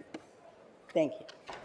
And Thank you so much, Councilmember Hutt, and thank you to you and Senator Senator Lola Smallwood Cuevas for bringing this important thing to our city and to our communities. City Attorney.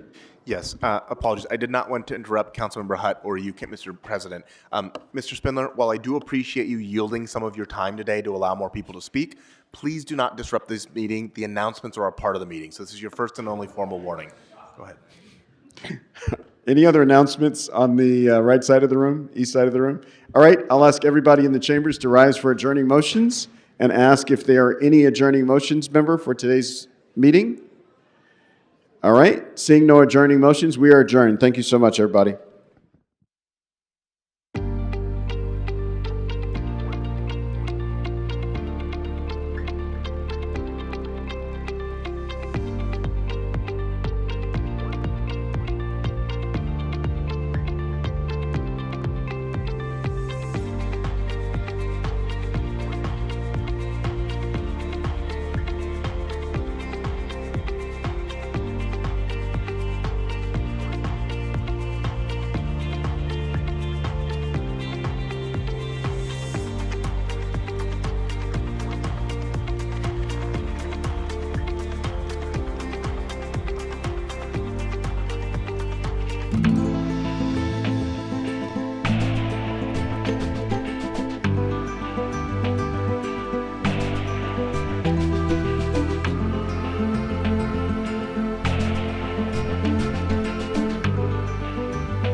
Angelenos, as it will help ready LAX for the 2028 Olympic Games. The MATOC is valid for 5 years and will support LAWA's capital improvement program with 20 projects in the contract set to begin in 2025. For more information, visit lawa.org.